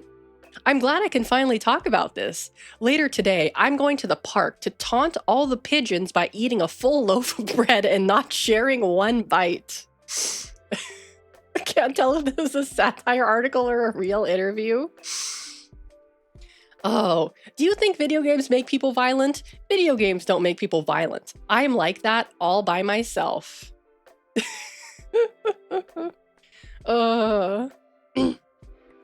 That's a good one. That's a good one. Let's see. I've never been on the hard drive website before. What else do they got going on? Okay, this one's kind of funny. GameStop introduces pre-order program for titles that only exist in concept art. GameStop has officially opened a new pre-orders for games that exist only in concept art, a spokesperson for the company confirms. For years, we here at GameStop have been looking for new and innovative ways to get money out of our customers' pockets and into ours as soon as possible. It's just called Kickstarter. Oh my god.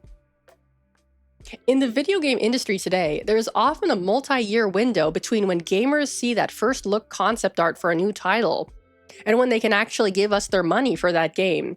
And we just want to relieve them of that burden as early in the process as we can. Oh my god.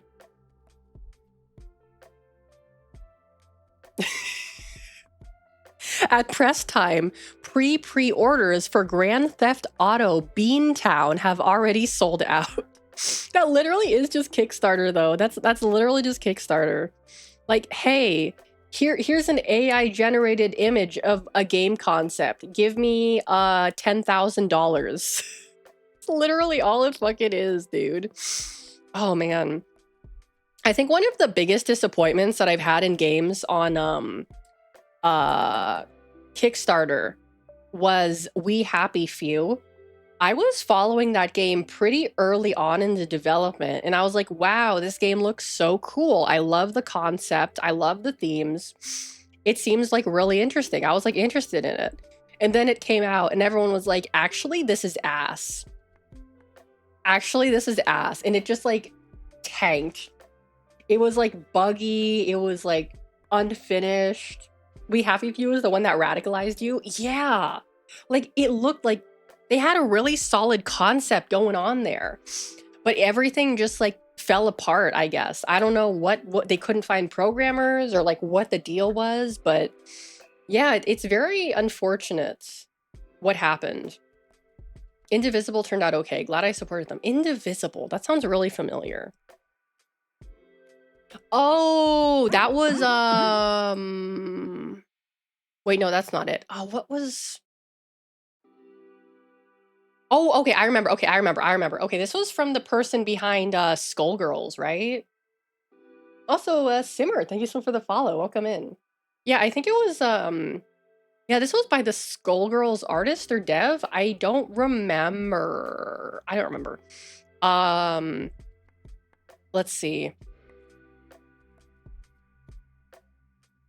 I'm gonna look up Kickstarter game fails and see what we've got over here. Is this for board games? That's for board games. I don't care about board games. Kickstarter video. Oh, wasn't Shenmue 3 a Kickstarter fail or something? Was it Shenmue 2 or Shenmue 3? I don't remember. 10 gaming Kickstarter campaigns that failed hard. Yog Ventures. Oh, that's a blast from the past. Yog Ventures. Ooh. Was that the first one or the second one they tried to make? Cuz I know they were trying to make like a Yogscast Minecraft clone. Was that Yog Ventures or was that something else? I don't remember, but yeah. That was sad. I used to love Yogscast when I was younger. I loved Yogscast. And then I don't know, I just lost interest in them. Unwritten, That Which Happened. Never heard of this one before. Unsung Story, never heard of this one before either. Oh, it was developed by a Square Enix director. Ooh. It earned $600,000? Half a decade ago. And they released an early access version of the game in 2020. Oh my god, wow. The Stomping Land. Okay, so it's basically just like a dinosaur game. Goddess? Dev didn't hear about this one. I guess you could say the story was unsung. Yeah. Fur Fun. Okay, I've never heard of this one either. Okay, it looks like a furry game. Ant Simulator. There's another one. Ant Simulator. Okay. Code Hero. Never heard of this one. Night Trap revamped? Really? They were trying to redo Night Trap. Okay, they never reached their goal. Okay. The Ouya. Okay, the Ouya, I remember. I knew a guy in college who had an Ouya. I don't even know if it like still worked. I just remember like I just like saw like a controller and I was like, oh my god, that's an Ouya controller. What the fuck? Yeah, I don't know what they were trying to do with Night Trap. Oh my god. Oh, the Ouya. Your friend had an Ouya. And support was dropped in 2019. So it's literally just like a useless piece of plastic now. That is very unfortunate. That is so unfortunate. Wow. Wow. Yeah, the Ouya, that's a pretty bad one. I can agree with that. A baller paperweight. Oh no. What's this Reddit post? Is this another? Okay, this is another board game thing. I don't give a shit about board games. When I think about board games, I start to get a headache. Unlike us Giga Chad Soldier console owners. So true, so true. Oh no. I'm gonna go. This might turn into a mini Kickstarter slop stream. I want to see if there's any like games, like videos games on Kickstarter right now. Video games. What do we got going on? A book. I think I've heard about this game actually. A platformer. A new kind of 3D platformer. There's no such thing as a new kind of 3D platformer. I hate to tell you this. There's really not a lot you can do to innovate the 3D platformer genre. I'm sorry, but someone needs to tell you. Like, if you like it, you like it. But if there's nothing new. Nightmare Busters Rebirth. The return of the canceled SNES Run and Gun in HD.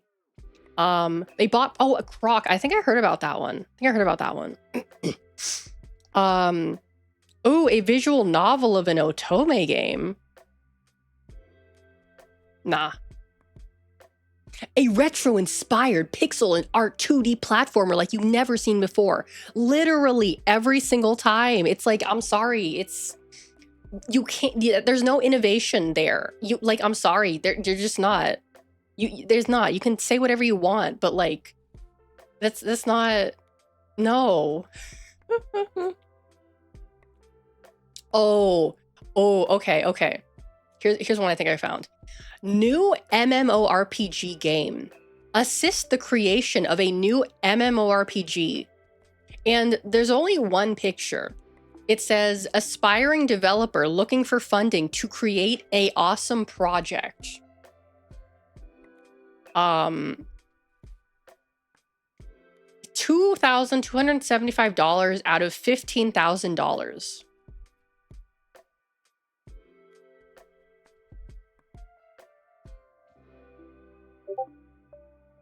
Oh, yeah, your first game is going to be an MMO. Good luck. Okay, I'm gonna read his story. Hi, I'm Simon. Shortly after a personal incident. Oh, anime girlfriend, welcome in, welcome. I found a feeling of peace in gaming. I quickly began experimenting with creating games, finding a newfound passion. I've spent years creating games as passion projects on a restrictive platform known as Roblox. So you want to go from developing Roblox games to an MMO? I don't know about that. How have I been? I've been good. I just got back from vacation, actually. As a child, I found a lot of enjoyment in putting all these things together in what essentially was a giant Lego set. The end result was less than I expected. I dreamed big and I failed to achieve it. So, are you saying that you failed to create a Roblox game? Is that what you're saying? You failed to create a Roblox game? Since then, I watched in awe as games rose in popularity and created money I can't begin to count. But I wasn't a part of it. Deep down, I know I could do it. So I started learning and learning. Now, so many years of experience later, I know I have the skills to create a well-made project for the public. But not just on the platform Roblox. I want to create an actual game. After finishing a meal shop, I decided to build an aircraft carrier. Bold ambition, literally. You see, Roblox can be compared to what is known as a game engine, a platform in which a game is created. But sadly, Roblox is extremely restrictive and requires interaction with the website to play and experience these games. So now I have a plan. I will create an amazing game, but this time I will use the real deal. Sadly, I was quickly blocked by huge costs and unsustainable price points to create something that felt right to me. I wanted to do good, not just another easy copy, paste, and launch. To create games, you require tools, assistance, and assets. So, no ideas, no concept, no proof of anything. Just I will create an amazing game. I will create an amazing game. Yeah, maybe start with an RPG Maker game. I think maybe you should do that. The funding goal was kept intentionally low because of my standards. I wish not to require over monetization, which is the standard of today. I wish to change the standard of the industry and prove it's not required to over monetize a game. I hate to tell you this, I don't know if it's possible. I don't know. It's definitely not possible to create an MMO with $15,000. I could be wrong, but I'm willing to bet that that is not something that's possible to do. Okay. We have a funding breakdown. This is a rough estimate based on market research and contracts in the industry. All money shall be put up to use with advice from a financial team and industry advisement. $4,200 for software licenses, game engine license, and tool/assets license. $3,000 for commission-based employment for story writing, art, and development assistance. What? Okay, here we go. $3,000 for hardware, including servers, website, and dependencies. $2,800 for utilities. Oh, okay. No, this guy's 18 years old. It says here he's 18 years old. Okay. Well,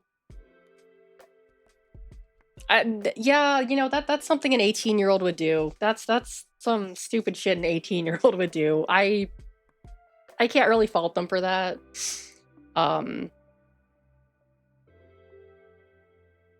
Yeah. Let's see. He's gonna make the WoW killer for sure. The game will be live service, which means content updates alongside the fact that it will be made available on multiple platforms.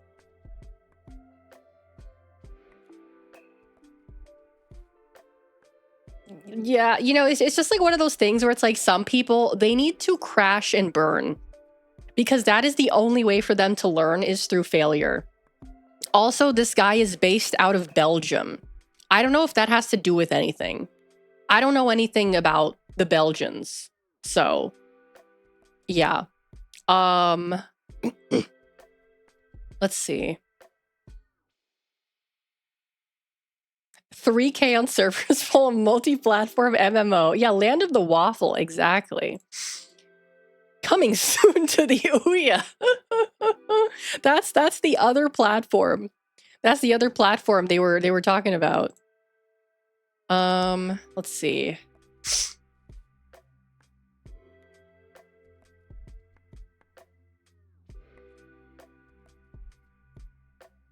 Chibi Wars Deep State. Oh, Selden, thank you so much for the follow. Welcome in. Okay, so this Kickstarter has a AI generated image of what appears to be Trump and Biden in a boxing ring, but they're like chibis.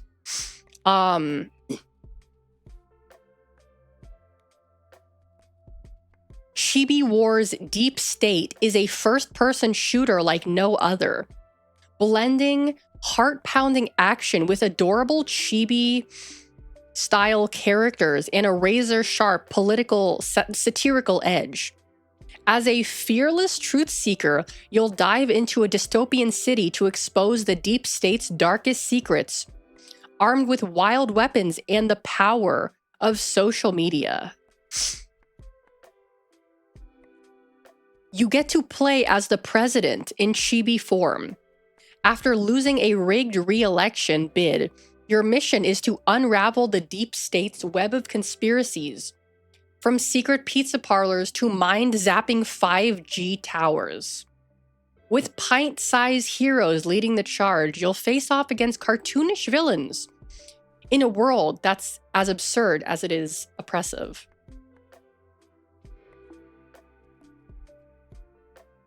Okay.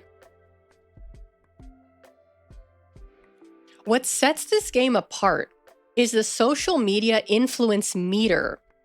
By exposing deep state secrets or pulling off daring stunts, you'll rack up influence points. Use them to call in reinforcements, unlock powerful abilities, or sway the city's citizens to your side. You know when there's a jumble of words so bad that the person reading sounds like a TBI victim? Oh my god.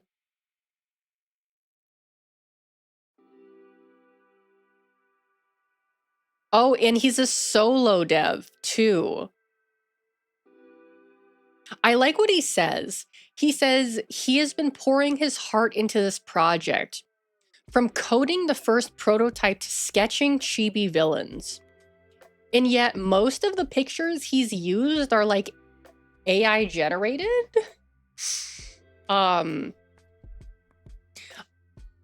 This guy says he started programming on a Commodore in the early 80s.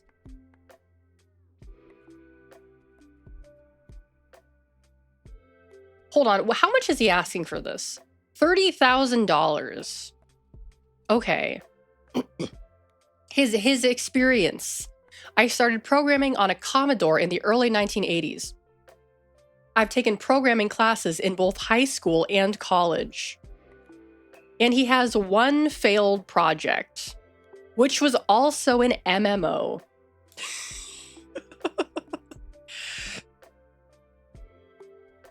Okay. Horse Legacy. A game that is a voice for the horses. Oh no, we've got a horse girl game.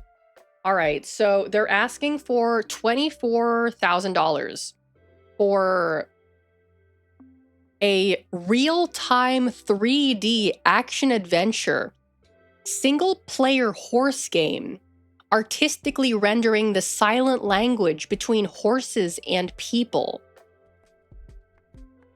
Okay. I am begging on my knees, give these people Flash and access to Newground. Oh, God. Was this game made by Tina Belcher? Oh, yeah, kind of, I guess. Oh, no.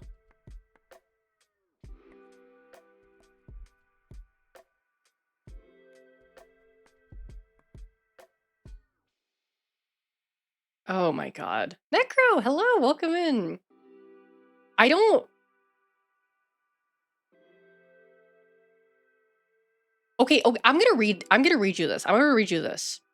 The immersion into a breathing reality. Is this the reason why they get spooked? Will they like this or treat you maid?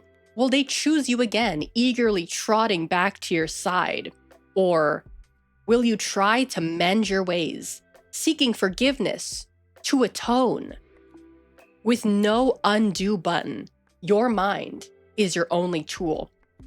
Immerse yourself.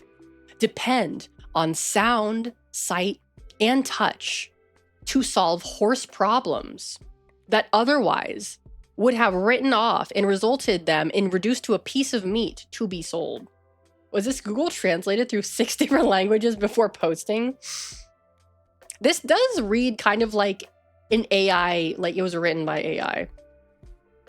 Okay, with an AI horse model, this unparalleled realism leads to real-time learning, long-term memory, unraisable, realistic consequences. Think twice before a jump. No stat, progress bars, emoji. Listen to behavioral cues. And throughout growing, to understand the birth and evolution of techniques over time. Elusive in what believing you've developed on your own? What does that mean? What? What? That's not that. Hold on, I need to reread this. Listen to behavioral cues and throughout growing to understand the birth and evolution of techniques over time. Elusive in believing you've developed your own. What? No, that was not written by a human. I refuse to believe that was written by a human. Oh my god. Okay. Okay. Oh, it's Laria. Welcome in. The night reimagined. Your dreams are the results of your choices. And you're forced to feel what they had felt, stepping into their hooves, seeing what they saw. So this was made by a horse girl having a manic episode. It really feels that way. It really does. During the day, learn from their history what will either challenge and or improve your experience with the horse that chose you. Oh, thank you so much for that, Islaria. I appreciate that. I need to stretch. Okay, we're taking a stretch break, quick stretch break. I'm gonna stretch my waist.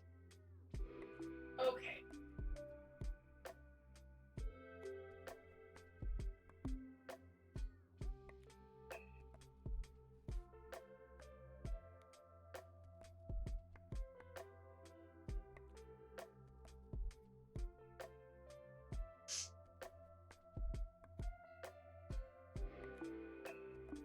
All right, that's one.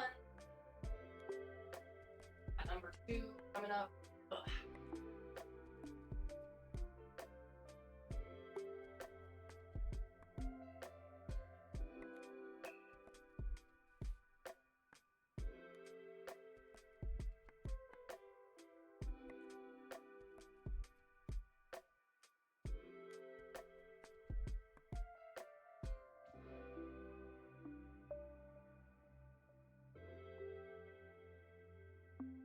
Ooh.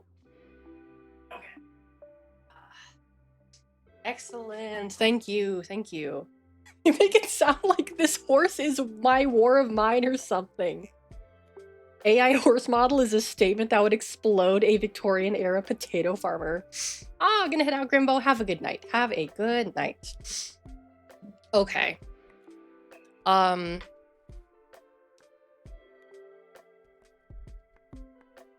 Low skill floor to learn and high skill ceiling to master.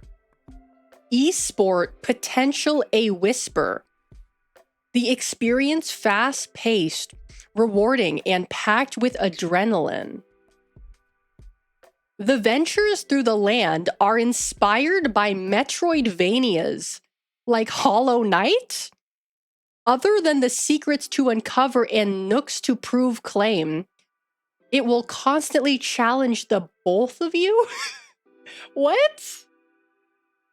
Horse problems are like getting worms from eating a wild carrot, not solving the trolley problem. Oh my god. Well, what does this mean? Esport potential a whisper. The experience fast-paced, rewarding, and packed with adrenaline.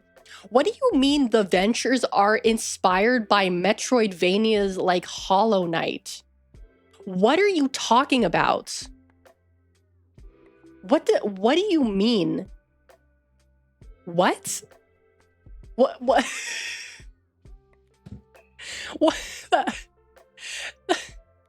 The game will randomly use loud sounds to spook both you and the horse. Oh my god.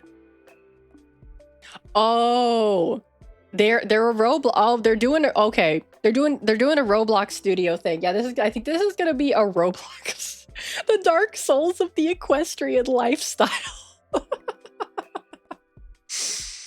Okay, the story is long with the previous intention to build the predecessor of Horse Legacy, a smaller version in Roblox Studio, to help maintain full-time development. With that idea being recently scratched in favor of another one, the progression will be resumed to make the vertical slice in Roblox Studio before moving on to developing the first playable in a different game engine. Okay.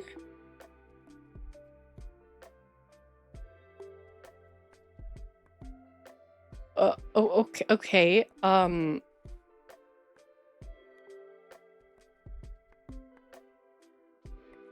I Okay, they're showing images of a 3D horse model.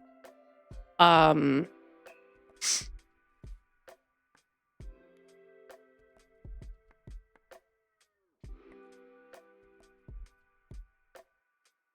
okay. This is paid microtransactions include ketamine dosing the poor animal. Oh my god.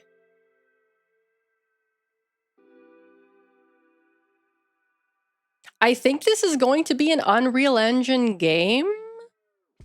They're saying stuff about Unreal Engine.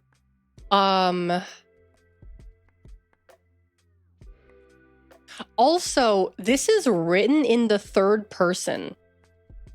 Like, this person is not like, after 3 months preparing to launch Kickstarter, I sent my first emails ever. It's written in third person. After 3 months, preparing to launch on Kickstarter, sending her first emails ever with MailChimp, there was a problem. Horse Legacy is her debut title, with no footage providing her experience in another engine other than Roblox Studio. The risk is too high. She changed her plans. Why is it written in third person? Maybe the lead dev is a horse. Oh my god, why is it written in third person? That's kind of cringe. I'm not gonna lie. The environmental assets. With using Roblox Studio, she doesn't need to buy assets. Okay.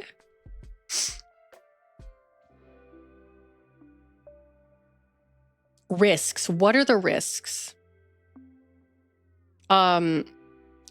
Use of AI. I'll be developing my own artificial intelligence to fill the equine vessel. An enhanced non-playable character. Are you talking about a horse? What do you mean an equine vessel? Is that just like a fancy way of saying a horse? Yeah, that's wild language. Horse GPT, literally. Literally. Oh my god. Horse GPT. Oh no. And she wants $24,000 for this. Let's see. Can I get some information on the person?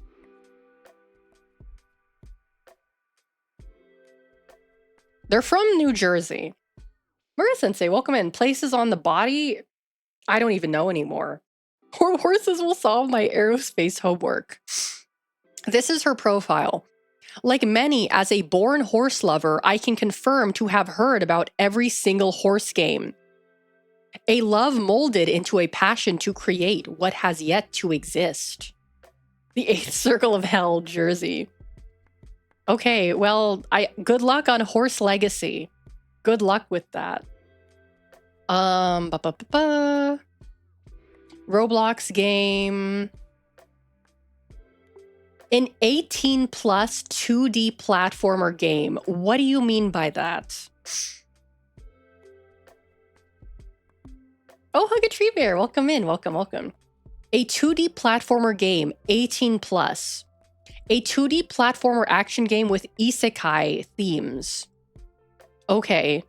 And on this page features these really poorly modeled anime women with like balloon titties. I don't know how else to describe this.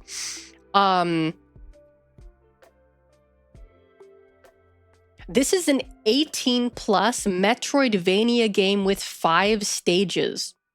Players will level up characters, adding points to strength, intelligence, etc., and switch characters during gameplay. The standard version comes with 5 stages. The deluxe version comes with 6 stages and more NPCs than the standard version. Okay.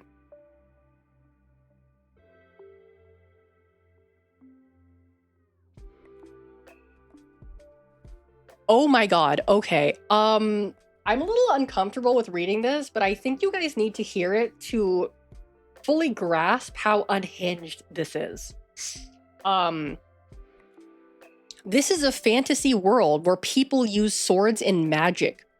It includes humans, demi-humans like elves, beast-eared humans, dwarves, and mazoku, devils, along with monsters and dragons. However, they have female, in brackets, it says futanari, feminine body with male genitalia, instead of males among the humans and demi-humans. Female and females are equally strong with the same average body size. They also share equal social status. The only difference is the female cannot get pregnant. No mpreg here. No siree. No siree. Okay. That's it. That's it. In the person's profile says, I am an indie game developer. They're based out of Vancouver, Washington. No, we're not talking about the horse game anymore. We're looking at other games. They have tried to create other like games in the same like vein, but none of them got very far. Okay then. Combat mechanics upgrade. Oh no. A game about mowing grass. I can see that. Someone being into that. Got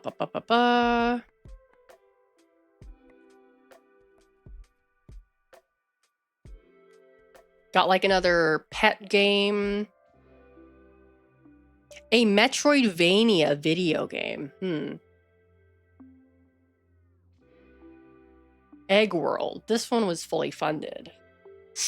I get to be Mexican even after work.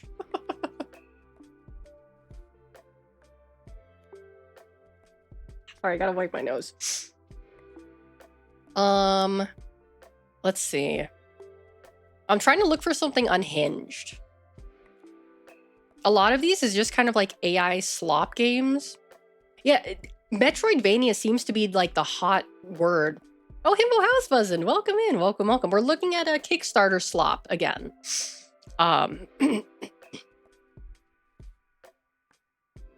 We already found the unhinged. Okay, this is true, but I want to see if there's anything else that's more unhinged. Right? Something that's more unhinged. Which so far, there doesn't seem to be.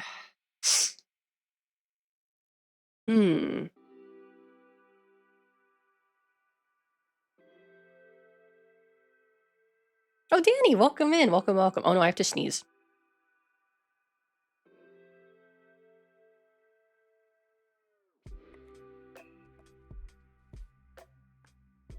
Oh, goodness me. The horse game did set a high bar. Oh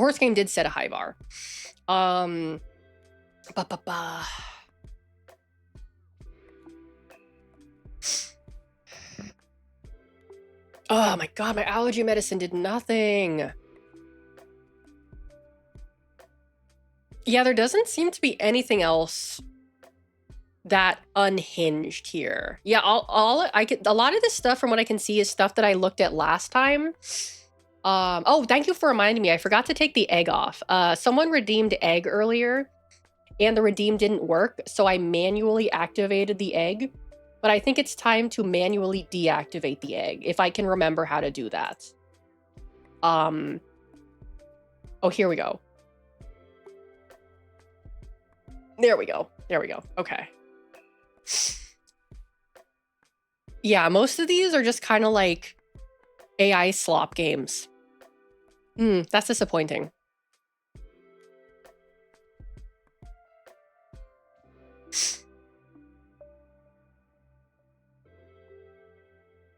Yeah.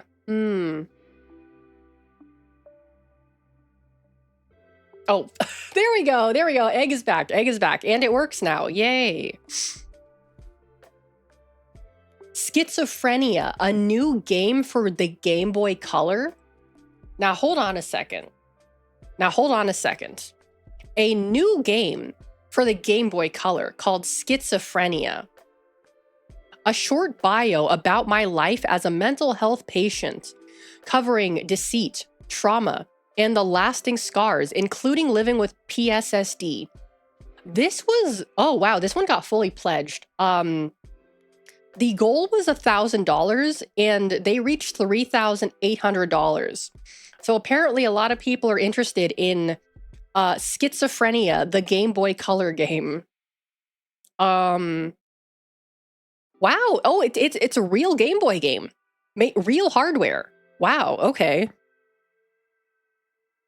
Oh, wow. Okay. That's actually kind of cool. That's actually pretty cool. Ow. Oh. The game is compatible with all officially released Game Boy systems, NTSC, PAL, and NTSC-J. Oh, wow.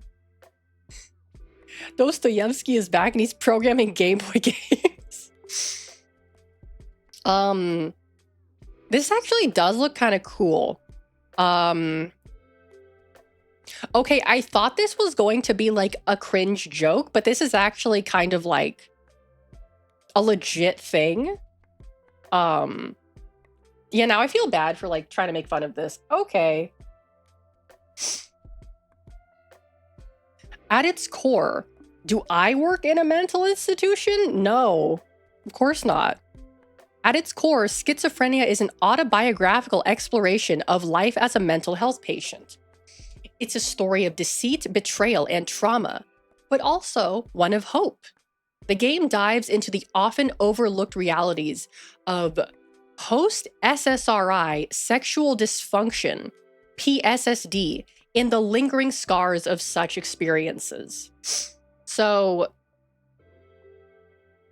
it's about how he can't get it up. That's unfortunate, but you know, there are... You ever hear of Eroxon gel? PSSD?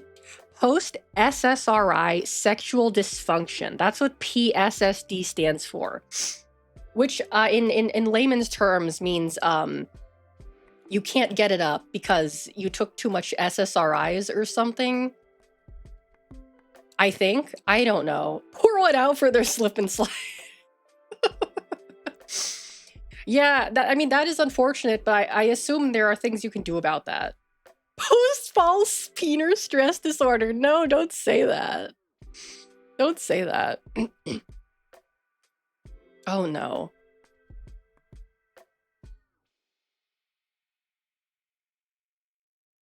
Yeah, okay, okay.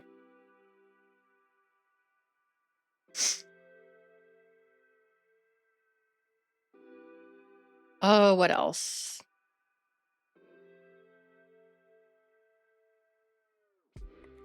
I'm looking to see if there's any other, like, unhinged games on here. Yeah, I think we kind of got through most of them. Okay, maybe I'll look into a different category. What's another good category? I think last time we looked at technology. Technology was a pretty good category for weird shit. Let's see.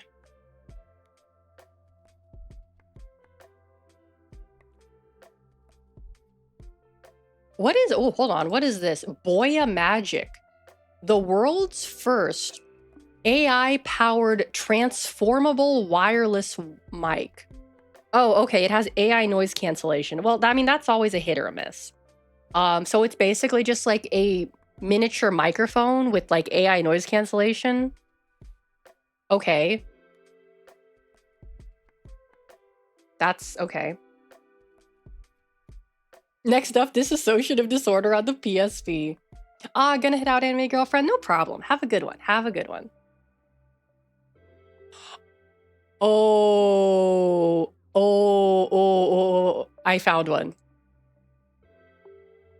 600,000 pledged of a $10,000 goal for the Handy 2, the #1 male sex toy, now even better.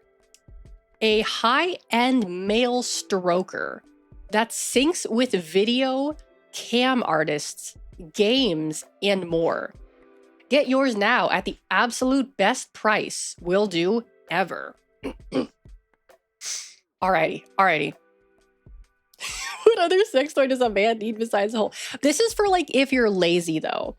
This is for like if you're lazy. Like, aw man, I'm too lazy to stroke my shit. I'm gonna use my stroker machine to stroke my shit for me. We got the Gooner Boy. That's literally what it is. Well, I mean, like, the only like acceptable use for something like this that I can like see is if someone is like physically disabled and they are physically unable to stroke their shit. Like, okay, like you lost your hand in an accident. I can, okay, yeah, fine, get a stroker. I don't care. But if you're like if you have two fully functional hands and you buy a stroker, like, come on, dude, come on. Anyway, yes, sex toys for the disabled, exactly. One size fits all, and it has 5 hours of battery time on the Pro version. I feel like stroking it for 5 hours would get really painful. I don't think that would be comfortable. I feel like your hand would start to hurt after a while. It can be used offline and online. That's handy. Get it? The Handy 2 features 2 powerful controls, speed and stroke. While offline, you control these settings using the 4 on-device buttons. If you don't bust after 5 hours, you gotta see a doctor. Let's see. There's like a whole ecosystem in which you can find content that is like synced to the strokes are synced to the content. So you sync it with your stroker so that the stroker strokes to the strokes, if that makes sense. The Goon Toy to the damn that does it come with? It does. I think it does come with an app. Imagine a Melania boss fight on that thing. Oh no. Do not boot up an Osu beat map. Oh. Oh no. Oh dear. Okay. Experience pioneering device synchronization, allowing the intensity to be mirrored with another device. You and your boys can have a synced up stroking session, I think is what that means. You can charge your JO crystals together. Oh my god. Co-op lobbies. Oh no. There are over 10,000 sync-ready videos in their database.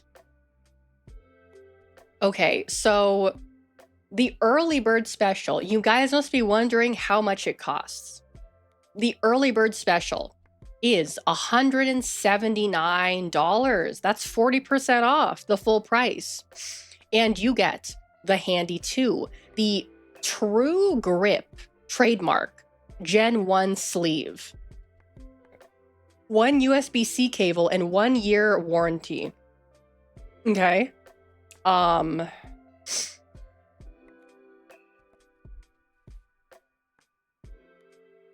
So it's wireless. I'm trying to figure out how to describe this. Oh, they have hands-free support. So what you can do, you can attach the device to like a mount and have it like stroke your shit without holding it. I guess if you're really that lazy. They have extended the stroke length by 14%. It has an LED interface.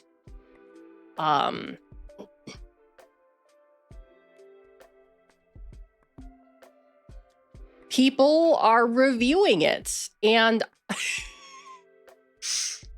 they feature 2 review videos on this page, and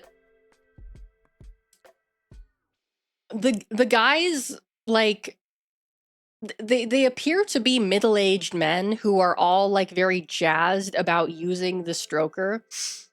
I just like I can't imagine being the type of man that would like publicly announce to the world, like, I'm too lazy to stroke my shit. I use a machine to stroke my shit. I don't know. Like, just like, you walk around town and you're gonna be known as the guy who's too lazy to stroke his shit. A professional plastic pounder. Yeah, exactly. Oh my god. It operates below 60 decibels. I suppose that's very low. Okay, so there's the regular version and there's the pro version. The pro version has a better motor. The pro version also has overclocking. You can overclock your stroker. What? Excuse me? I crave the strength and the certainty of the handy. Oh no.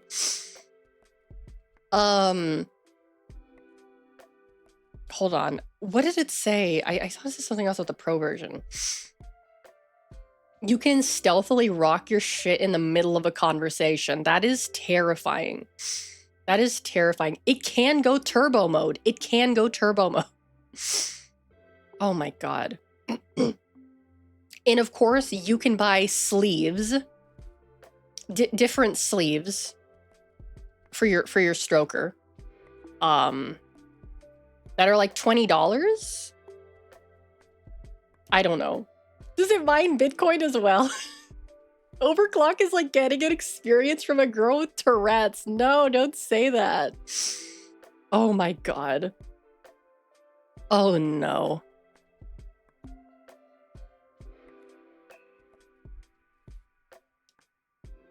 Oh, they have an affiliate program. You can get 15% cash back for each referral made through their affiliate program. So you could be like, oh my god. Okay.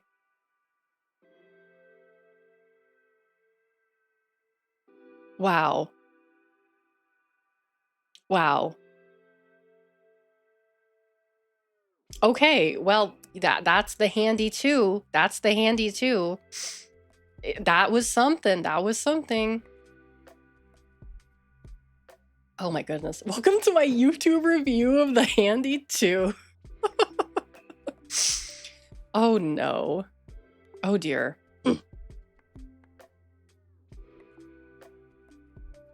Let's see. Followed by a 6-minute black screen of pained screaming. Oh my god. Let's see. I'm not only a promoter, I'm also a satisfied customer. Oh god. Strap it to a V8 engine? Oh my god, no. No way. That's scary. That's scary. No.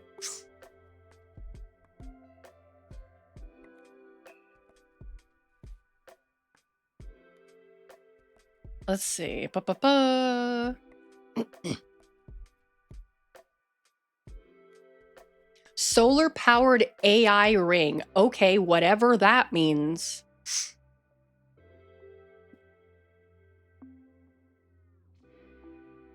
Learn drums video game.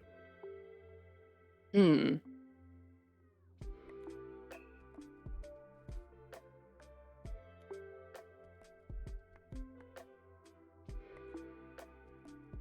The Gravity Harvester Green Electric Generator. What do you mean? What do you mean? He's trying to create gravity. No, he's trying to create energy? Are you okay, it's an electric generator that uses gravity. I don't understand this science shit. I don't understand this science shit. I'm not gonna do that one.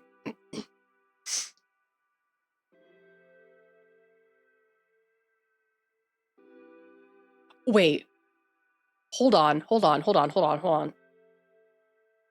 Roadshow to the moon. A mission for God. The Cross on the Moon Coalition is setting out on a roadshow to spread Christ's love and mercy beyond Earth's borders. They want to place a cross on the moon.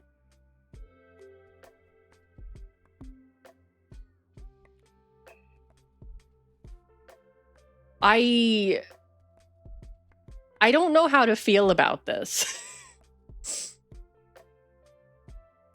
I don't know how to feel about this. Oh, posture check. Thank you. I was shrimping. How will you put a cross on the moon? How are you going to do this? We will engineer a metallic space-grade cross made of a light titanium aluminum alloy and send it to the moon on a commercial rocket. The rocket better be the shape of Christ the Redeemer. Oh no. Okay. So are they gonna try to like get Elon Musk to use his rocket to put it on the moon? Is Elon Musk even Christian? I don't think I've ever heard him talk about religion before. He's more of like a Reddit atheist kind of guy, isn't he? He strikes me as a Reddit atheist. I don't think he is, to my knowledge.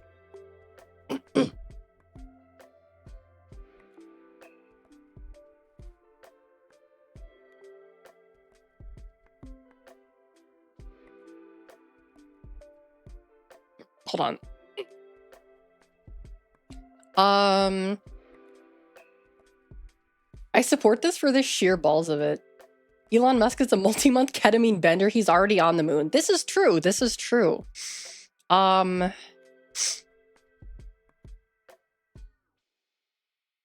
Okay, I'm trying to figure out, is this guy...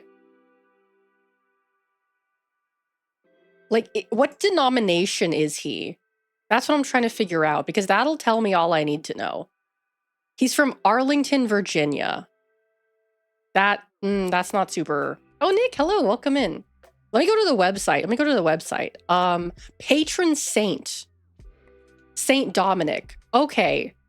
Are they Catholics? Are they Catholic?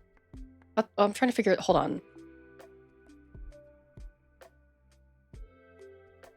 on. It doesn't specify. I mean, it doesn't really matter.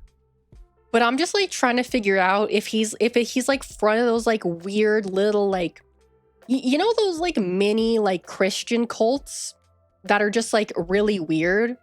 Where it's like, you know, they'll be like, oh yeah, I'm a Christian. It's like, okay. And then you find out they're from one of those like weird ass cults or whatever. And it's like, oh, you're one of those. Okay. Okay. It says their supporters, they have 2 Catholic partners on their website. So I guess they're like, they must be Catholic or something. Non-denominational. Kind of. Like, I'm trying to think of an example. Like, not Mormons, because Mormons will always describe themselves as Mormons or LDS. Like, oh, Jehovah's Witnesses. Jehovah's Witnesses, to my knowledge, usually describe themselves as Christians. Although they do sometimes, like, say, like, oh, I'm Jehovah's, but it depends. Also, Pierce Dragonic, thank you so much for the follow. Like, I can't think of another one off the top of my head. But they do exist. I've had to meet people from them. Let's see. Who are the doomsday guys at Waco? That's a good question. Like, that's the kind of shit I'm talking about. Like those like little like doomsday cults and stuff. The woman you like is a JW. Oh. Oh, I'm so sorry for you, Moose. I'm so sorry for you. Good luck with that. Good luck with that. Oh no. Oh, Kinmei, welcome in. Welcome, welcome. Let's get it there and dab on the Angelicans. So true. Hey, think of it this way. At least she's not Mormon. At least she's not Mormon. It could be it could be worse. It could be worse. Lay, welcome in. Welcome, welcome. You would rather be a Mormon at this rate. Okay, okay. Yeah, all of these are kind of just like not super exciting. Wait, the electric ski. What do you mean an electric ski? What are you talking about? What is an electric ski?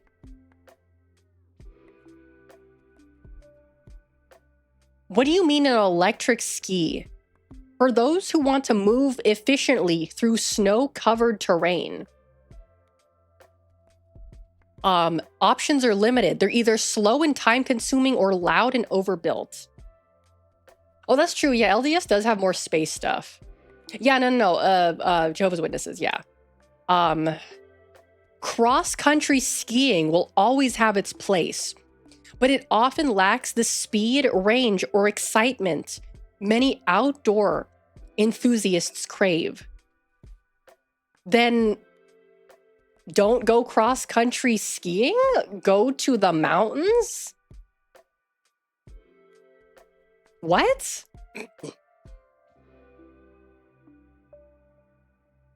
Okay, the only application that I can see this being helpful for is when you have to go up a hill or like a little incline. But that's like fairly easy to do on skis. You just go sideways up the hill. You just step sideways up the hill. It's much harder to do on a snowboard, but on skis, it's not that difficult. So his vision is cross-country skiing, but fast. I see, I understand the vision. I get that. But the whole point of cross-country skiing is that you're using your body to move across the ground? Yeah, like they have a diagram. It's like a I don't know how to describe this. I don't know how to describe what this is. Yeah, it's like a snowmobile. It has like it has like a snowmobile type of thing, but it's attached to the ski. I don't know what this is called, but it looks just like that. Electric skis, damn techno hippies. I prefer the old reliability of my gas-powered skis. Yeah, a tread. It's a tread. Yes, exactly. And you can control it with the ski poles. So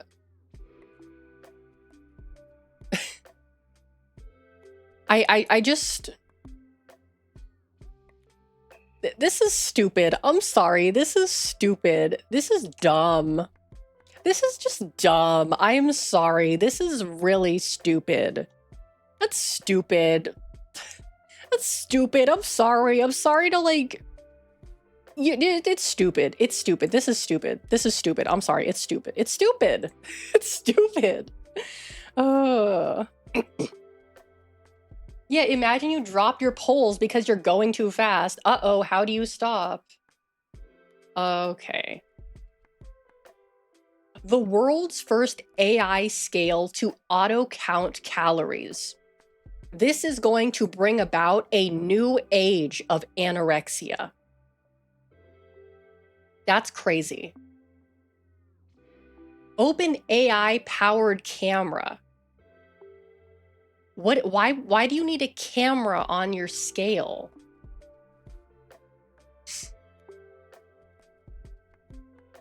I don't think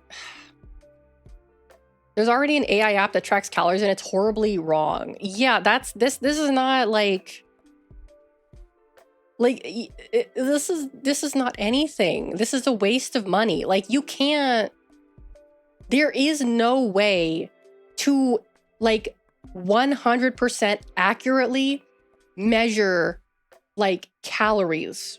Actually, no, I think there is, but it's very expensive. Because I think the way they like figure out how many calories are in something is like they put it into this like oven or something and they burn it. And the way it burns tells them how many calories it has or something like that. I don't know. That's just what I've heard. I could be wrong.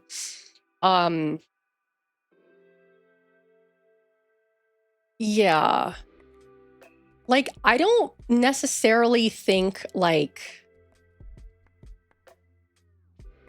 This is, like, one of those things where it's, like, this is going to, like, really... If someone already has, like, a... Like, I don't want to say an eating disorder. If they already have, like... a weird relationship with food, let's say a weird relationship with food, this is going to make it 10 times worse.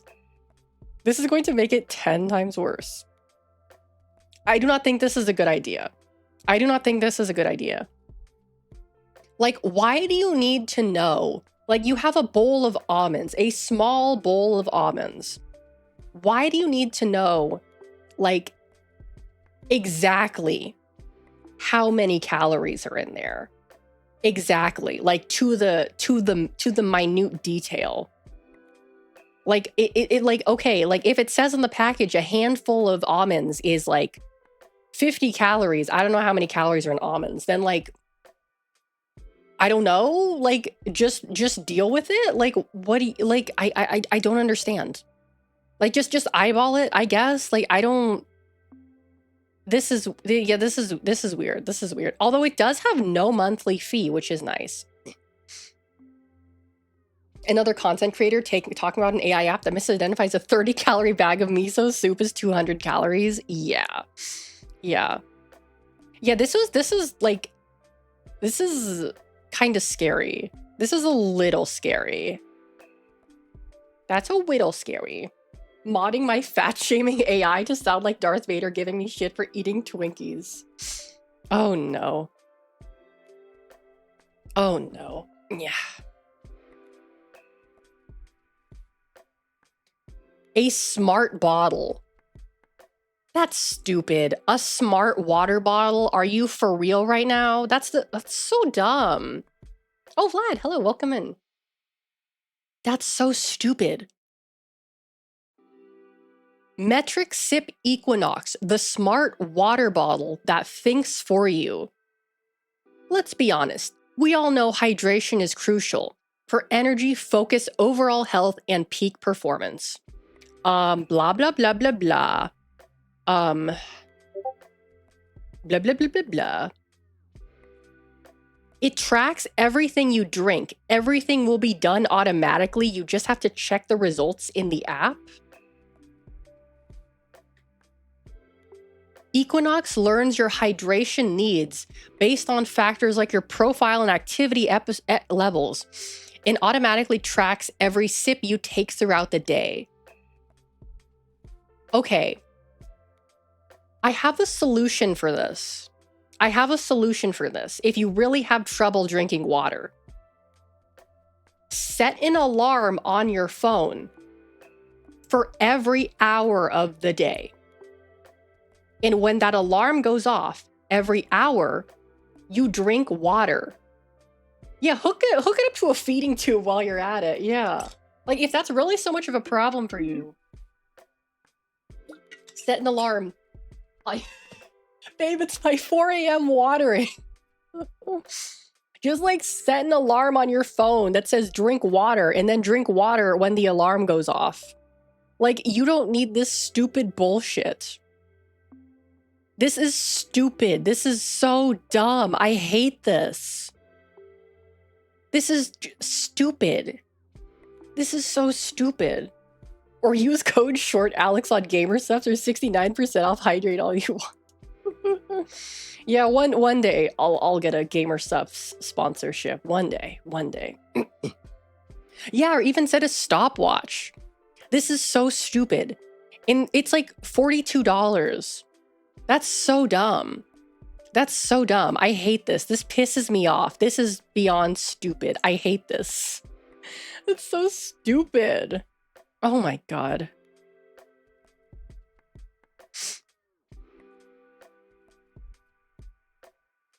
There's apparently a surprising amount of women that present to the ER with dehydration symptoms.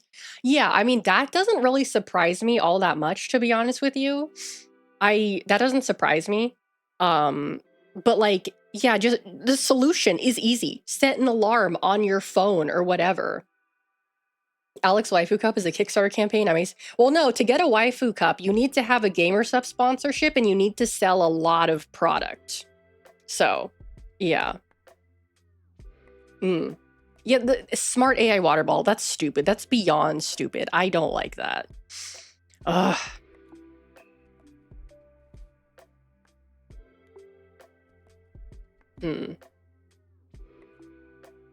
Yeah, I have seen those before. And I do see, like, I do think it is like a good, like, idea is if you struggle with hydration to like find a way to remind yourself to drink water. But like, it's not that hard. Just put an alarm on your phone. Like, what do you need an app for? What do you need an AI water bottle for, dude? Come on. Stop.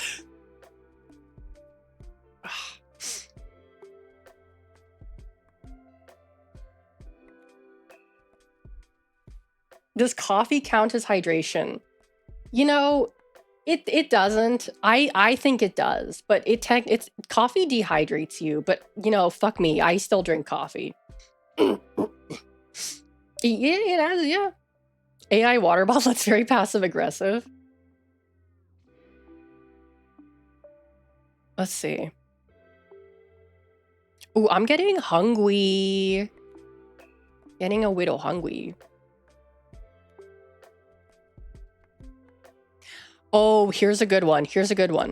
Okay, we got another AI one. AI powered mobile vending machines that go around. So it's a vending machine, and it uses the latest AI technology to track customer favorites and keep products stocked smartly. They travel. They can go to festivals, campuses, events, beaches, and busy hotspots. They use contactless payments, live updates, and eco-friendly energy.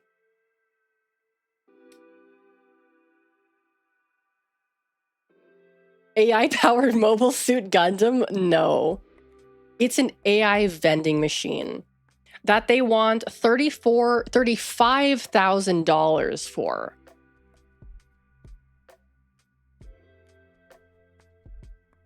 Ooh, I love this. We got another one of these. What parts of your project will use AI-generated content? Please be as specific as possible. Image generation. Do you have the consent of the owners of the works that were and or will be used to produce the AI-generated portion of your projects? Please explain. Of course. No, you don't. Shut up. Shut up. You're so stupid. Shut up. Oh my god. That's not what that means. That's not what that means. That's not what that friggin' means. Oh my god. This is dumb. This is dumb. Imagine if saying yes to that sent you back to the start of the page and it'll only let you progress if you said no. Honestly, they should probably do that. They should probably do that. Let's see.